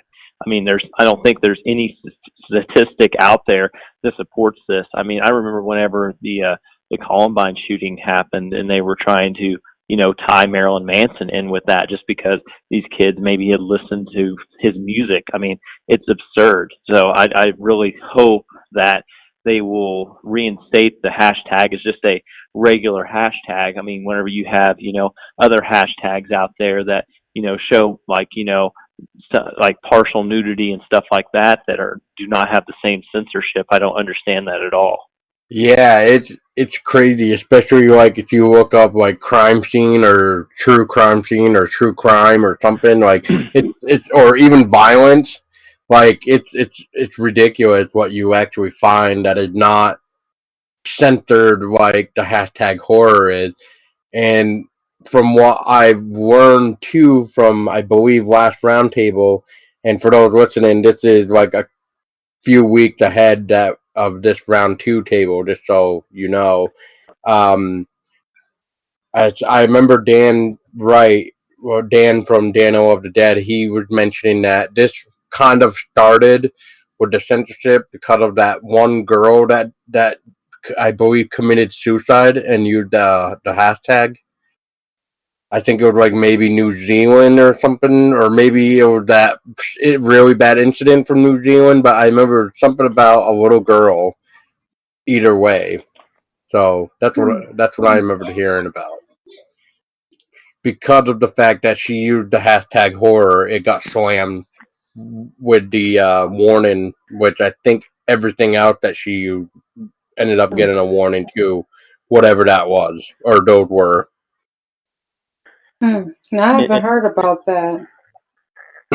And see, I mean, if that is the case, I mean, it's horrible that, someone actually took their life, but, and used the hashtag. But to me, it's like a knee-jerk reaction just because people live stream murders on Facebook and you don't see censorship of live stream or anything like that. You don't see that there's like a delay on your live stream before it goes up. There's not like a 30-second delay so they can have someone who monitors what you do. So to me, that's the reason why it's a horrible excuse. And it's just I believe that horror's always been the lower end of everybody's radar. I mean, Jordan Peele finally came through and won something, but it's like the lead actress in Hereditary, she should have won an award, and she wasn't even nominated. And it's just society, the mainstream society, always putting the thumb on horror and trying to put it down in the mud. Right. That is an excellent point, Jed. And I remember it's not too long ago. What was this? Maybe a year or so ago, and the one what was his name? The one guy who I think it happened on Easter. I remember it happened on Easter, and he shot this elderly guy. Yeah, just whacked him and walked up and shot him, right? Yeah. Right. And you can see that on Facebook Watch or, whatever that is. Yeah. So I'm like, why is it that horror is getting bad? Like, honestly, when it comes to people committing all of these, acts of violence and everything, that's a very personal issue. It's something that is underlying with them and their personal lives. I feel like the horror entertainment, world should not get the bad rep for that because there's some screwed up person in society who has pretty much been screwed up since whenever. You know what I'm saying? And then all of a sudden it's like, okay, because we have all these people who are screwed up and something wrong with them, we have to censor horror. It's like, that's bull crap. That is bull. I do like what Jordan Peele did when Us was about to come out, where everybody was trying to say that Us is a thriller film, which I don't know if you guys have caught on to that, but somebody was actually telling me, I think it might have been Dan, if not, it was somebody else for sure, but they were like, have you noticed that lately with magazines and stuff that if you read specific ones or hear specific ones, everybody is mentioning the word thriller instead of horror. And that's what I Yeah. liked about Jordan Peele, is that he came back with that one-liner that was like, Us is a horror movie. Yeah. Yeah, it's sad because they try to make horror a bad word, and it's like horror covers so many different genres, from books to movies. You look at the classic Universal monster films. Those are considered a horror film, and by today's standards, stuff that's on SpongeBob could be even more scarier than some of the Yeah. Universal monster pictures. That's true. And it's like, I don't understand. Horror is such a it covers so many different subgenres that why would you censor something like that? It just blows my mind. And it's I feel like it's just another, they're trying to do another little knock against horror so it doesn't get to the mainstream like it used to be. So I know, Jed. I'll actually start you off with this one, but just to shine in a little bit, I'm a big fan of Universal Monsters, and to me, those are the original horror films. Like, it's like I Right. don't really like anytime anybody says anything about classics, my brain goes right to Universal Monsters, because those were. Those were really the start of the horror, besides the other stuff as well that came after. But those really started to spike the hits mainstream. that I made. Yeah, exactly.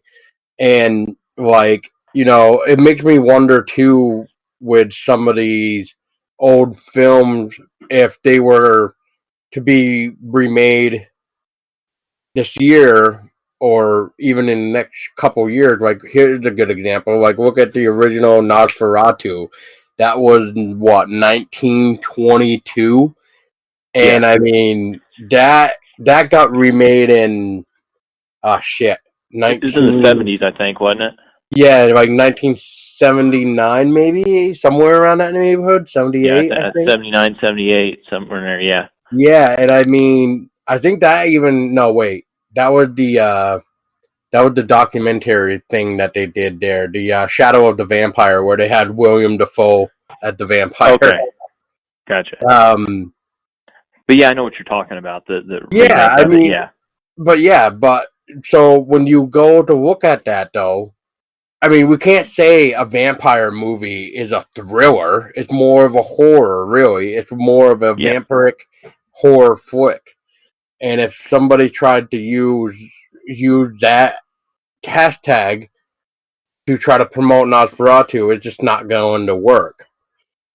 Like, it is, but Yeah. it isn't. It's really weird now how Instagram works. Like, if you go search Instagram with the hashtag horror, we'll see on the recent one, we're not going to see any new one. But if you go to the other page, whatever it's called, I can't quite remember, but we see all the popular posts and not the recent ones.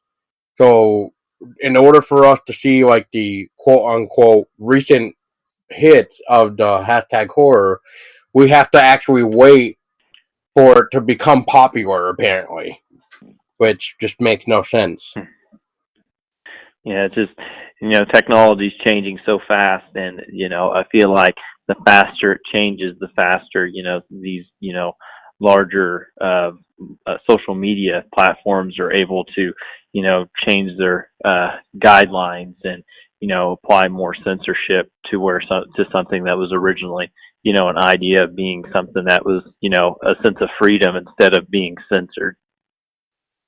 Right. And it's that, and just to clarify, it's top. The category is called top. So it's mainly you're looking at the top post with the hashtag horror. While recent just says, we've hidden posts for the hashtag horror to protect our community from content that may encourage behavior that can cause harm and even lead to death. And yeah. It's So just outrageous. So if your post is not one of the top posts, then nobody's going to see your post. Pretty much is what it comes down to. Yeah. And like, so anyway, what I'm trying to say too is like with Jed, with you were kind of like you were saying it about your stuff, like now with this, how does the hashtag horror affect you? And you kind of stated it already, but how does it affect other people as well? Well, as your listeners may or may not know, but I wrote and directed and also acted in a film called Unlisted Owner, and it made the Amazon Top 10 in 2017. And we were actually putting out a Blu-ray release. It's going to drop on Amazon and other platforms on April 30th. So we were gearing up for the Blu-ray release, and different articles were written. Everything Horror wrote an article on it, and other horror news platforms had. And whenever we post the image on Instagram and use the hashtag horror, I would notice that my posts, the more recent ones, were not getting even half as many comments and hearts as previous ones. And and it's just it really it not only does it censor the content, but it also hurts filmmakers and horror news sites, and just anyone in the horror community in general. It really hurts the flow of information, or for people to hear about your project you're working on, or your podcast you have, or even upcoming horror events or horror festivals where you can meet some of the biggest names in horror. And it's just it really hinders, it really hurts an industry, not just people on Instagram posting pictures of just Halloween stuff. I mean, Yeah. it hurts the whole entire industry that people make their livings, doing, stuff in the horror industry. Even haunted houses and prop makers, and journalists. There's so many people that are touched by the horror industry in general, that to censor the hashtag is just, it's very, very, sickening in my opinion. Yes, and it affects Stacy, because Stacy, she's a podcaster, she's a blogger. Yes. She she always has something up about the horror genre, like some type of cool thing, like an old school poster. Like, yeah, Stacy, you do a lot actually, and like, have you actually seen a difference with your posts at all? Um, well, I can't really say I see a difference because, honestly, for me, uh, on like when I was on, social media, when I was on Facebook, I didn't really have the crowd, the followers that were into horror like I was. I mean, I had maybe there were a handful of friends that were as into horror as me. So I go posting, different, just like covers of horror films, pretty much keeping people up to date. Like, oh, check this film out. This is a good film. And then I do a brief little, review or whatever. And maybe I get, I'll be lucky to have 5 people like the post or comment on the post. Then I go to make a group, a little side group dedicated to horror blogging only, trying to keep pretty much my passion for horror away from, my personal life and everything, the personal side of Facebook. And I had nine followers on the group, and maybe the same 2 or 3 people liking the post or actually engaging, sharing some posts as well. So I would say I didn't really get the turnout as like you guys did. You took it really professional, and you've been like professional at it much longer than I have. So I can't really say for myself that I, I'm getting the same outcome. And even on Instagram, I had a I want to say I had a bigger followers base for horror on Instagram and Twitter than I did on Facebook, because it's something about Facebook where people just like, it's like people just go there for their daily drama. You know what I'm saying? And it's so annoying, or maybe it's just me, but I always got that crowd on I Facebook. don't think you're alone. Yeah, I but don't. on I don't Instagram think and you're alone at all. but on Instagram and Twitter, people are way more professional.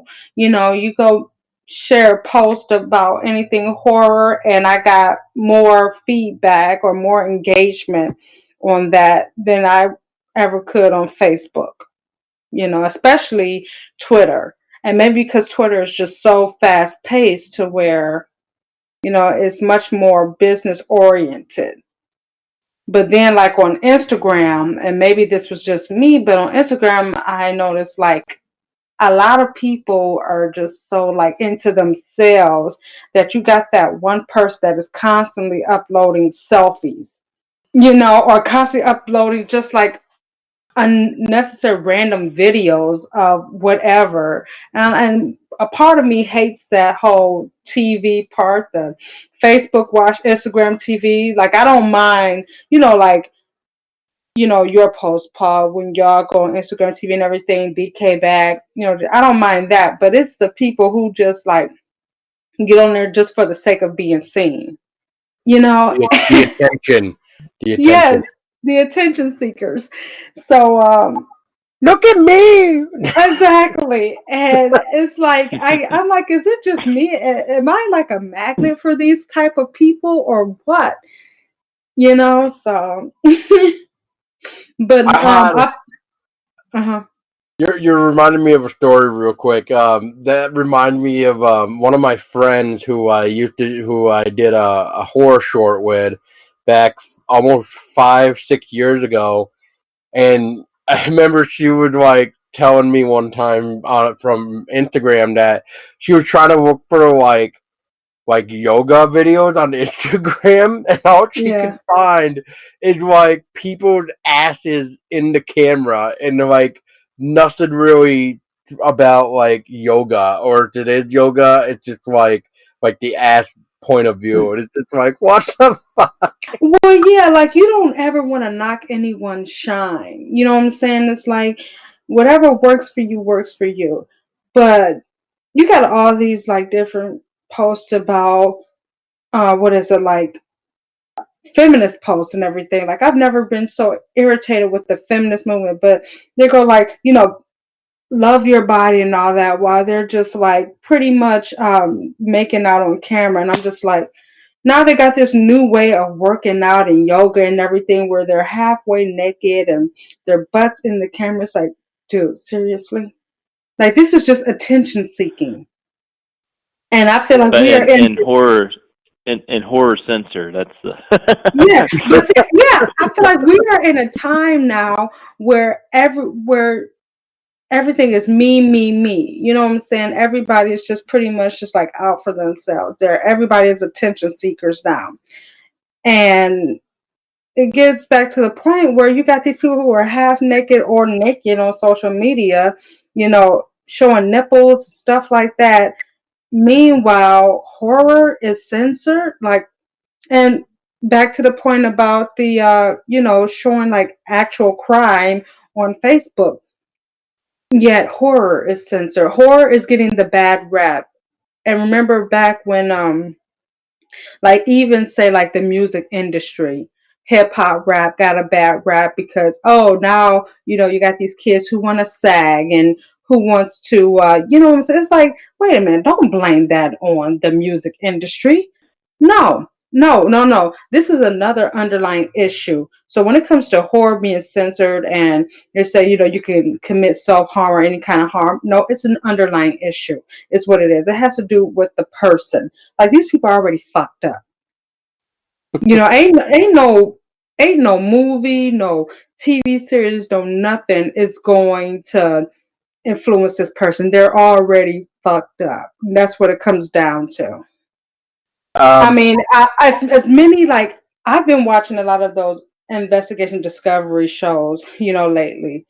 who the bleep did I marry, or deadly women and all that. I'm not going around here killing people.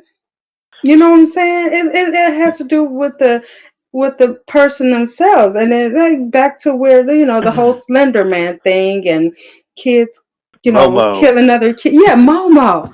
It's like, but it's like Is the Momo hashtag censored? I don't know, but you know what? I think it was I forget if it was a friend of mine or my cousin who showed me. I don't know if it was a fan made poster or if this is actually real, but Momo is being turned into a movie. I was like, you gotta be kidding me. But someone showed me a poster for a Momo movie, and I'm hoping it was a fan made poster and not something that's actually in the works. And to answer your question, you had no. Momo hashtag is not censored.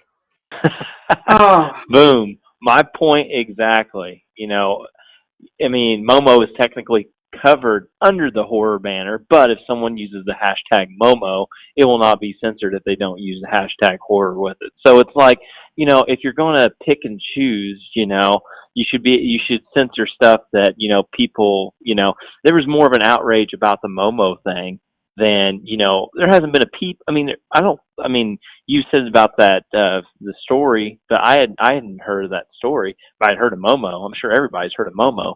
So to me, it's like, if you're going to censor something because of public outrage, the Momo one, the hashtag, to me, would have been the one that they would have censored instead of the hashtag horror, which, I don't agree. I don't believe in censorship. So, I don't think that they should have censored a hashtag. You can censor individual images, but having this warning come up about self-harm and stuff, if you're going to do that, you should do it for the Momo video that actually tells children to harm themselves. So, I mean, in my personal opinion, if you're going to do it, you should do it to the thing that's actually telling people to do harm to themselves. Right. And also to piggyback on that, you said this public, like outcry and outrage. Also with these, like, I guess these sensitive parents or butthole hurt parents or whatever who, like, take for instance the scary stories to tell in the dark. You remember the old book, right? With the scary images and all that, the original book. Of course. And now you got this renovation with a different illustrator, and it's like, what the heck is this? Like, it's no longer, it doesn't have that scare factor that it did. Like, the illustrations were all changed. They're not scary anymore, and then you got like these angry parents or these sensitive parents who's like, oh, this is too scary for kids. It's like, what are you talking about? Like, it's like stuff like that. We got these we're in the sensitive society, but this is supposed to be like a free country and everything, free world, free country, free whatever. Like, everybody has the right to pick and choose what they like. Yeah, I think those parents would be very upset with me because I got my kid an Unlisted owner T-shirt the other day. So, I mean, hey, honestly, Lyric, when she was young, I think I want to say she had to be maybe 4 years old when she was watching Child's Play, A Nightmare on Elm Street, Leprechaun. One day she came to me and she's like, I want to watch Bad Dog. I'm like, what is Bad Dog? She pointed at Cujo, and I had no idea how she found out about Cujo. Killer Clowns from Outer Space. You know what I'm saying? So, and then I started thinking, so like, am I a bad mother for my 4-year-old daughter's watching this stuff with me? The worst movie she's seen so far was and I shouldn't say the worst. I mean, the goriest film she's seen so far was Hobo with a Shotgun. Yeah, Hobo. And honestly, that was because she wanted to. Like, I told her, go upstairs and watch TV. I'm gonna watch my movie, and she decided to sit there with me.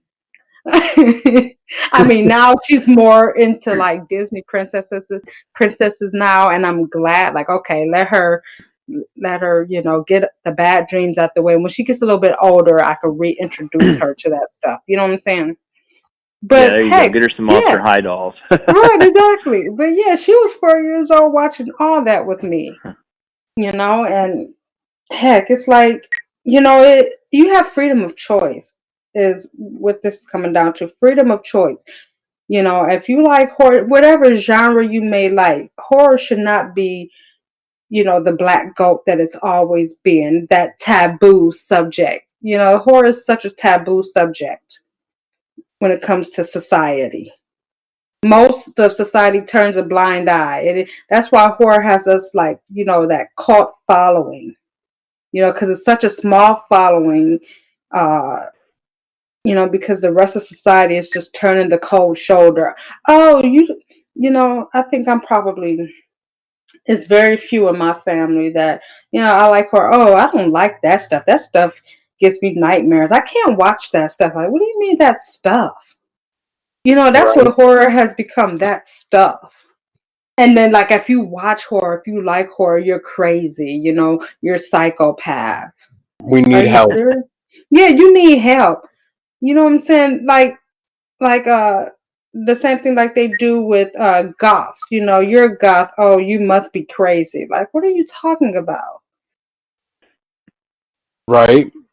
Yeah, I mean, like I'm watching this. Like I've just typed in that the crime scene the crime scene hashtag, and like of course I didn't get a warning, and I just literally just saw a video where this guy got shot, and then it's like a shootout. Now I'm watching one where this guy is trying to I guess kidnap a kid, and then this other person comes over to save the kid. And then this other guy with like a 4x4 comes over to try to take out the lady trying to save the kid. Like that's just Yeah. crazy. The saddest part about this whole deal is that, you know, when did the fictional stuff become worse Real? than the reality? Mm-hmm. And these tech, and these social media platforms' eyes, it doesn't make any sense to me. People will say, I can't watch horror stuff, I can't watch gory stuff, but yet they're watching, the ID channel. And I mean, stuff that actually really happened, and there's crime scene Yeah. photos and actual video and stuff like that. So to me, it's like, I think people, because horror existed, horror films existed way before true crime, movies or documentaries and stuff like that. And pictures weren't really shown to the public like they are today. So I feel like since horror was kind of it was born in a more kind of nicey time to where we don't talk about that type of stuff, and it got that wrapped in, and it just is carried through time. And now people want to see the reality based stuff, but for some reason the fictional stuff, they just, I don't know why, but they just want to try to suppress it so much it's not even funny. Yeah. And don't forget about all those world star, videos that people are always constantly posting. And you're up here watching these people fight. You got riots and shootouts and everything posted all across, social media. I'm just like, and it really disgusts me that people are so freely, posting these, like, who was right there videotaping while this is actually going on? All these riots and everything. Why is no one calling the police? Why is no one trying to break this up? You got Exactly. 50.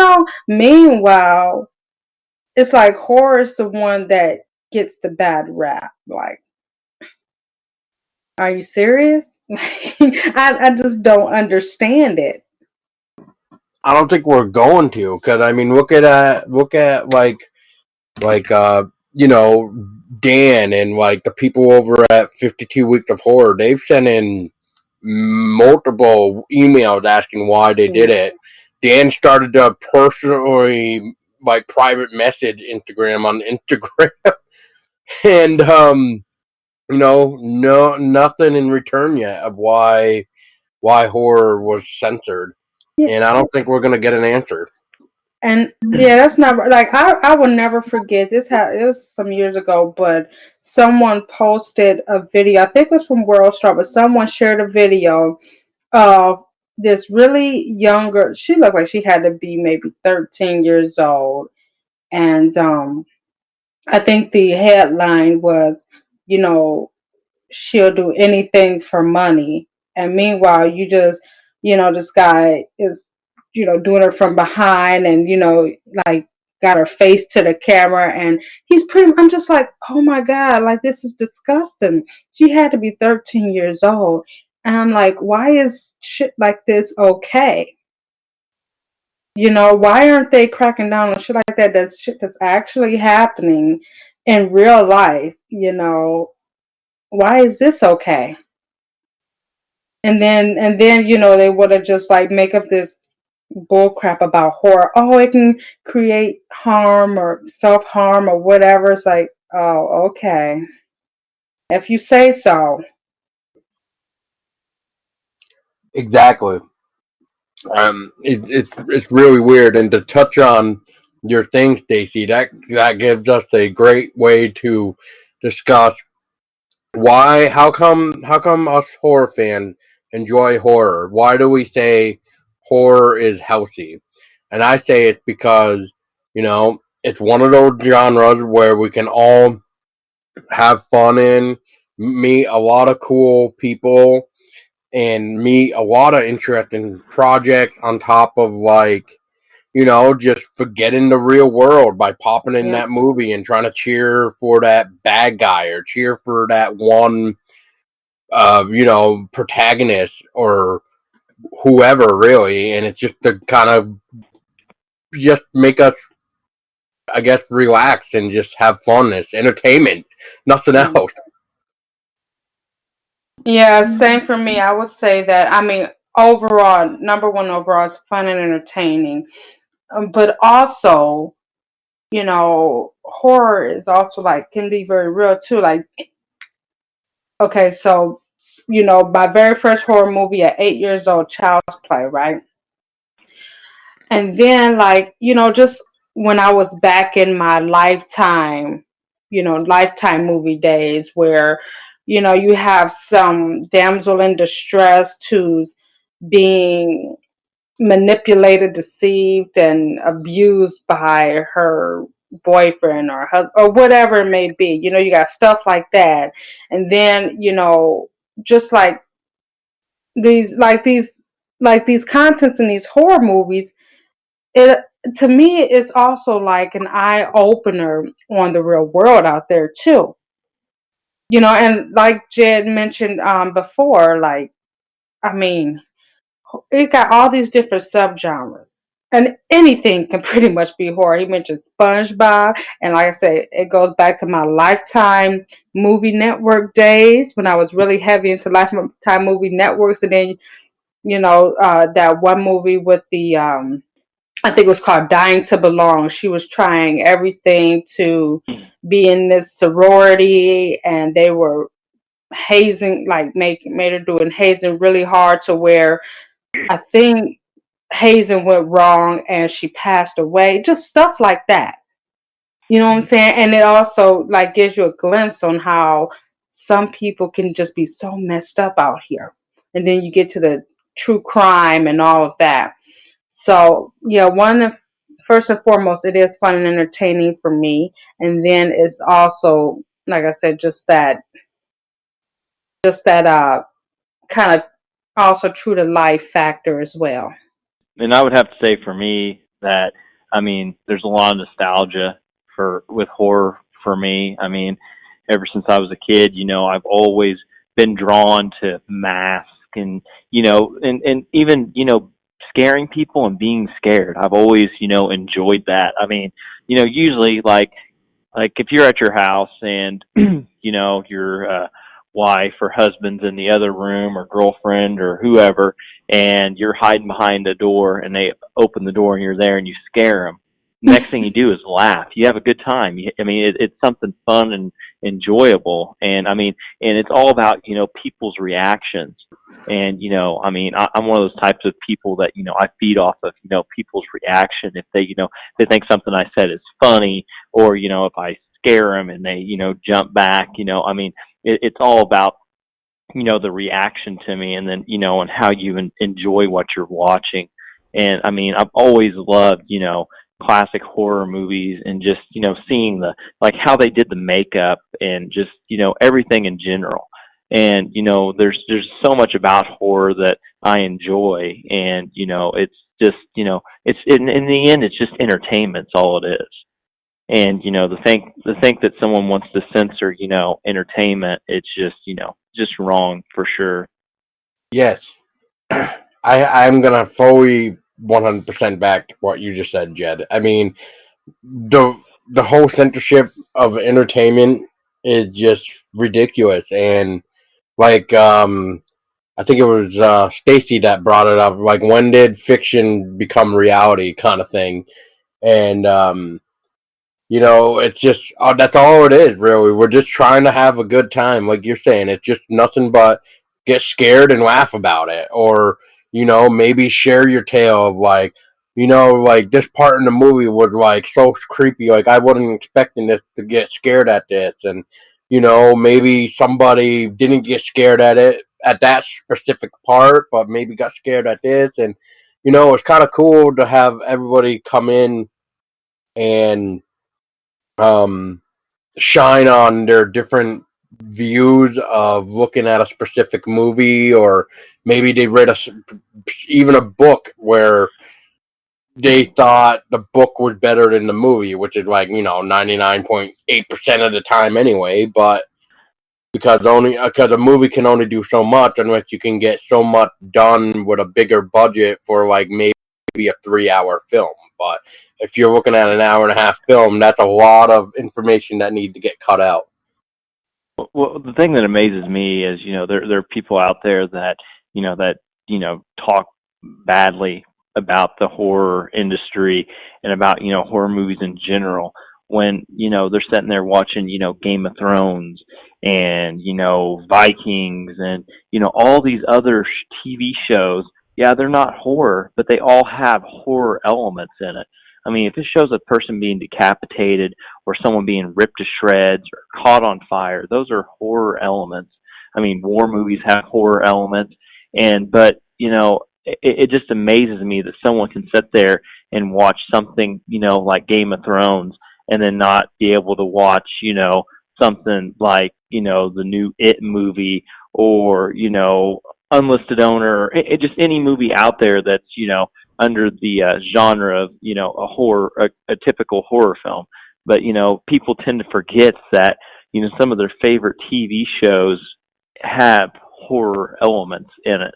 And I think until the public actually wakes up and realizes, yeah, actually I do kind of like the gory, grotesque stuff like that. I mean, I think that we're going to be, to where horror will be censored until people can finally realize, like, oh, I guess I do like some horror elements. Exactly. And horror is such a big inspiration that it will make people even want to go out and start making practical effects. You know what I mean? Like they want to learn how Right. to create the practical effects. And I mean, I'm amazed with some of the things I've seen. Like, have you guys seen that one girl that's 9 years old? Like, some of her practical effects. Like, if you know who I'm talking about, like, she's very good for 9 years old.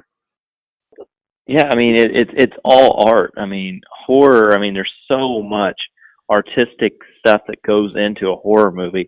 It literally is a work of art. I mean from the makeup or the mask or just the look of the killer in a slasher movie, or the practical effects that they do on an actor or actress who gets hurt or injured in some way by the killer. I mean, it's all art in the end. And I mean, it's some people look at it as grotesque, but it's still art in the end. And it's just so cool and fascinating to think that someone was able to recreate something that's such a brutal looking, realistic effect. I mean, it's art in the end, and it's basically a censorship on horror is a censorship on art in general. Yeah.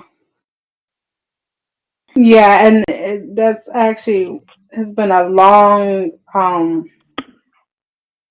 like a never-ending discussion on just like the horror genre and creativity alone, and it go like not just like the censoring of hashtag horror, but also like we've talked a lot about originality and creativity, and how like Hollywood doesn't really have any creative ideas, just a bunch of remakes and reboots. Meanwhile, you got the indie scene that that's where all of the art lies, and it's annoying that some of these feels like these underground films that aren't lucky to have a theatrical release due to their content because they're not rated R, and then like say for instance Rob Zombie's 31, and he had it was NC-17, but he had to get it cut down to a rated R to get a theatrical release, and Tusk. I remember Tusk was a limited release. I literally traveled 50 miles to go see that movie because no theaters close by was showing it, and I feel like horror is an art, regardless of the content that's in it. I don't care if it's something simple such as, child's play, or if it's more in depth like a Serbian film. I don't care. It's art, and I feel like every movie should have a theatrical release. I like that Stacy. I mean, every film deserved to be on the big screen, and then for something like the Serbian film, that should definitely have a big ass warning saying like uh like those type of gross films should definitely have that big type of warning, like, hey, like if you don't have a strong stomach or whatever, then you're not gonna like this. Pretty much, if you are a psychopath, you can watch it. Pretty much, Yeah, what I'm trying to say. Like, I hate saying it like that too, but because that goes back into saying like, horror is not okay, like we were talking about earlier. But in this case, you kind of need to say that because otherwise, those type of movies won't be recognized anyway. Like, look at Cannibal Holocaust. Look at that big baffle with that thing, and yeah. and then look at uh, Jaws. Look what happened with that movie. What it made people want to do. Like, it's really, it really is scary what horror movies can do with some audiences, but not as much anymore today as it did back in the day. Like I've been trying to say with like Jaws. People that watch Jaws, they wanted to go out and kill the sharks in the ocean because that's literally what they thought sharks were. Is they're gonna destroy your boat and sink it just to eat you. Like, that's not the case. Well, that's what the MPAA ratings are for. You got different ratings: rated G, rated PG-13, rated R, rated NC-17, not rated, rated X, whatever. That's why you got those different levels. And what sucks is that these theaters, they will only accept as far as an R rating. And nowadays these films that qualify as R ratings are not really like R ratings. Like, wait, what? And It's a lot of people don't realize too that to acquire an MPAA rating, you have to pay uh, several thousands of dollars to acquire an MPAA rating. And so that's why a lot of the indie titles are actually unrated because it's hard for the indie filmmakers and stuff to be able to get their money back, and that's just a cost that, I mean, as long as stores will still carry the titles if they're unrated. It's kind of pointless to have the MPAA rating, and and I'm not sure if theaters require you to have an MPAA rating to show a film, but I mean more so than not, you usually see that the ones that are in the theaters are the ones with the MPAA rating. But yeah, it actually does cost money to be able to get one of those. Just to shine in on you real quick, Jed, didn't you look into that for your film? Yeah, I did, and for Unlisted Owner, I looked into doing it, and that's the reason Unlisted Owner is unrated, was because I felt like with the money we had already spent on the title, that it was kind of pointless to get an MPA rating since it wasn't going to have a theatrical nationwide or worldwide theatrical release. So, and I had also discussed it with the distributor, and the distributor told me the same exact thing, that you can get one if you want, but it's really not going to change anything. So, I mean, your movie will be registered with the Motion Picture Association of America, but I mean, if it's on IMDb, I mean, what's really the point? All right. Well, the last thing that I can think of, and afterwards, if you guys have anything else that we haven't talked about that you want to bring up, feel free to. But the last thing I can think of for us to really talk about for this Instagram censoring bullshit is, what are your thoughts on what we can do to help make this move forward to maybe try to get it uncensored, or how can we fix this really? Stacy, I'll start with you this time. What do you think we could do to help this situation out? I guess I think I mean enough people need to complain about it. Like enough people need to constantly blow up, Instagrams, inbox asking why, pretty much like a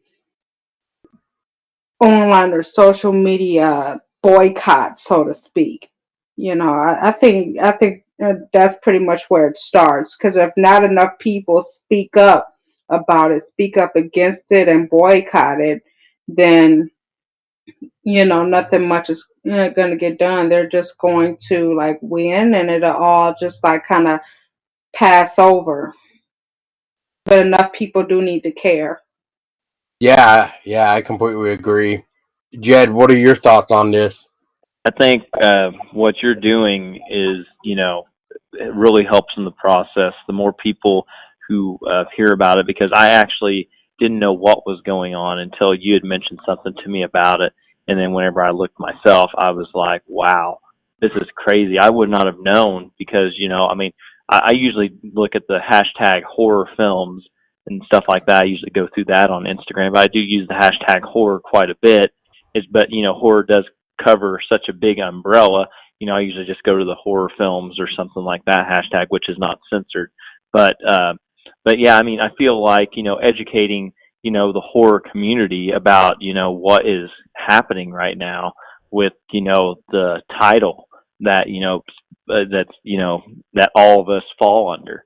And I mean, I think there's a lot of people out there that probably don't even realize it. They just use the hashtag hoping someone will, find their post through that hashtag, and then, to come to find out that it's actually, this thing comes up that says, that, hey, the content you're looking at, may cause you to do self-harm and all this other stuff is just, just absurd.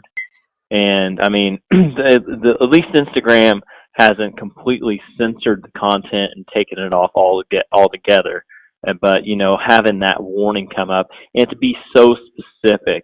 I mean, I could understand maybe if they wanted to do a thing that says, warning possible graphic content or something like that. I could possibly understand that. But the way they actually word it is just, terrible. And the fact they only go after just that hashtag horror. They don't go after true crime, or I guarantee you that skinny dipping or anything butts or anything like that is not censored. So it's like for some reason that out of everything is censored, and that's the most outrageous part. But I feel that campaigns to educate the horror community about it, doing podcasts, doing write-ups in magazines, and just interviews with people who are affected by it. I mean, I think that's really really helps. Oh yeah, Another thing that I think it was Dan that mentioned, and this got me really thinking, is now we know the hashtag horror got hit really good, and what what do you think? Actually, let me rephrase this. Let me try to figure out the best way to word this. Now, because of that word horror, do you guys feel like the other hashtag with that word could also be affected? I mean, from what I've clicked on, I mean, I don't think they are. But I mean, I could see to where they could eventually go to that, to where they, spread out anything with the word horror in it would be, have that, thing come up that says, self harm and, all that stuff. And I just, it's just terrible. And hopefully it doesn't come to that. But, whenever they start on something, it just opens the door. Once they get their foot in to, put stuff up like that, it just opens the door to where they can do it on anything. Yeah, I haven't really like tried looking up, hashtag horror with it, like, because I know when I did post stuff, I use like hashtag horror, hashtag, movie posters or hashtag movies and everything. So, I never really tried to play around with all of that yet. It's just scary. It really is. I mean, I just don't really know what else to really say except for that people just need to start speaking out. And I saw some people did try to speak out a long time ago, but then they stopped. So why did they stop? I don't know. Is it because they feel like if they kept going, Instagram's gonna take down their account? I mean, I don't know. Well, yeah, I feel because like I feel like that it needs to be picked up by some of the the more mainstream horror sites, and I don't understand why they haven't, or some of the major the bigger name horror filmmakers and stuff, why they haven't started talking about this. I mean, like Bloody Disgusting or Dead Central or something like that. I mean, for some reason I usually usually they have horror news and stuff, and to me this is huge horror news, and for some reason the major horror news outlets are silent on it, and they're posting silly stuff about like cats that look like the cat from Pet Cemetery and stuff like that, whenever this is something that is an attack on what umbrella they fall under, which is horror. And that's, to me, nothing's going to really change until the more main, some of the not the hardline horror fans, but some of the other ones that don't research and constantly obsess over it, but just they read the articles from Bloody Disgusting and stuff like that. Until they actually see what's going on, I don't think it's going to change, unfortunately. well, yeah, because you had mentioned earlier that when you like after putting in hashtag horror and then when it goes to you click on short show posts anyway, um all the major posts show up. So I mean the big timers are not really affected by it at all. It's like the people who let's see, are not, what's a good word, not They're as small. big. Yeah, yeah, the small type.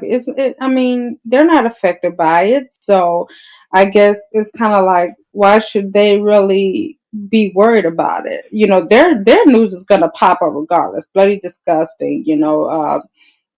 What was the other deadline? Like, EW. Like their news is gonna pop up regardless. Big time film directors and the most influential people, their stuff is gonna pop up, even after you click show post, all of that is gonna pop up.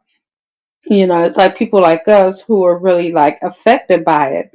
And I was also gonna say, like, it's already enough that sometimes you gotta jump through, you know, loops to find a certain movie that you really want to see. Like, for instance, I like productions from Unearthed Films, you know, and a lot of their titles are not available mainstream. A lot, like they say, you go into Vimeo, and even the titles, the full films are not even available on Vimeo, you know.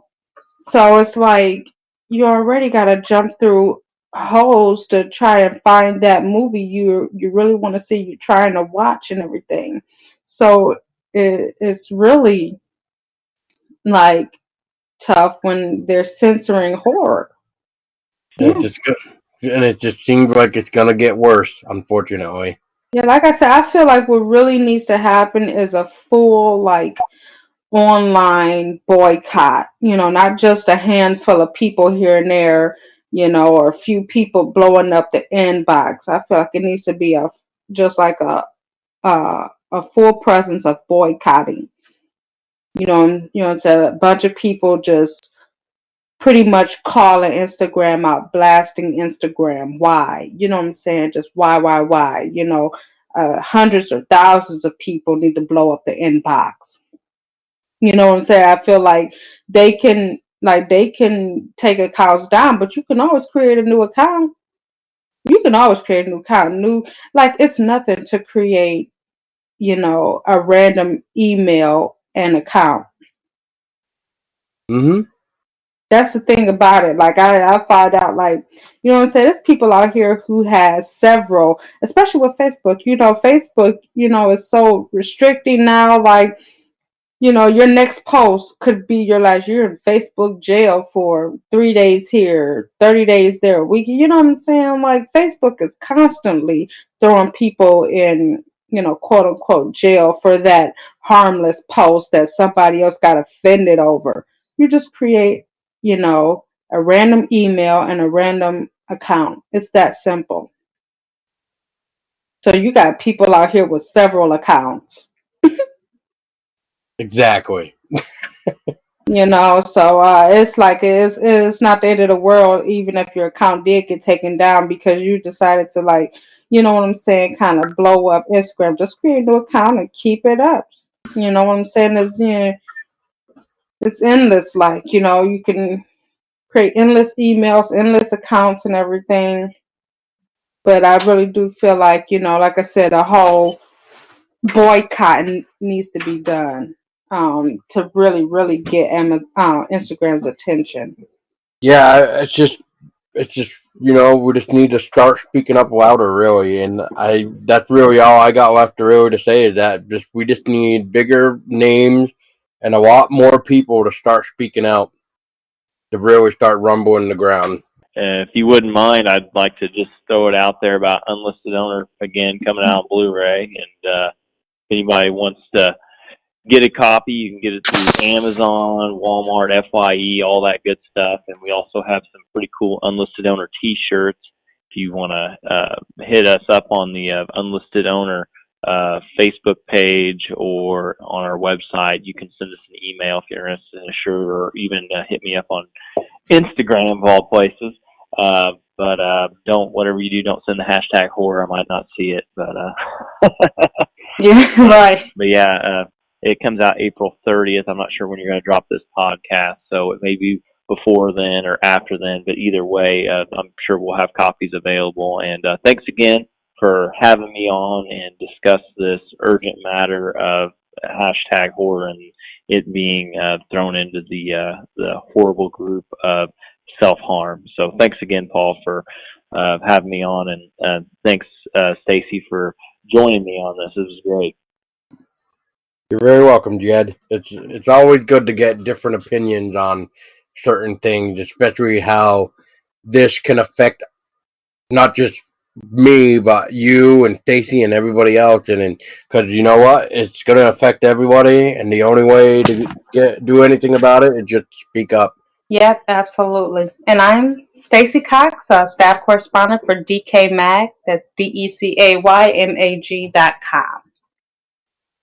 And remember, everybody, make sure you speak loudly, because otherwise, us small guys are just not going to rise to the top.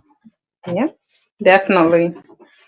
Yeah, we need to make that public, like I said, that public outcry, not just a few people or a handful of people.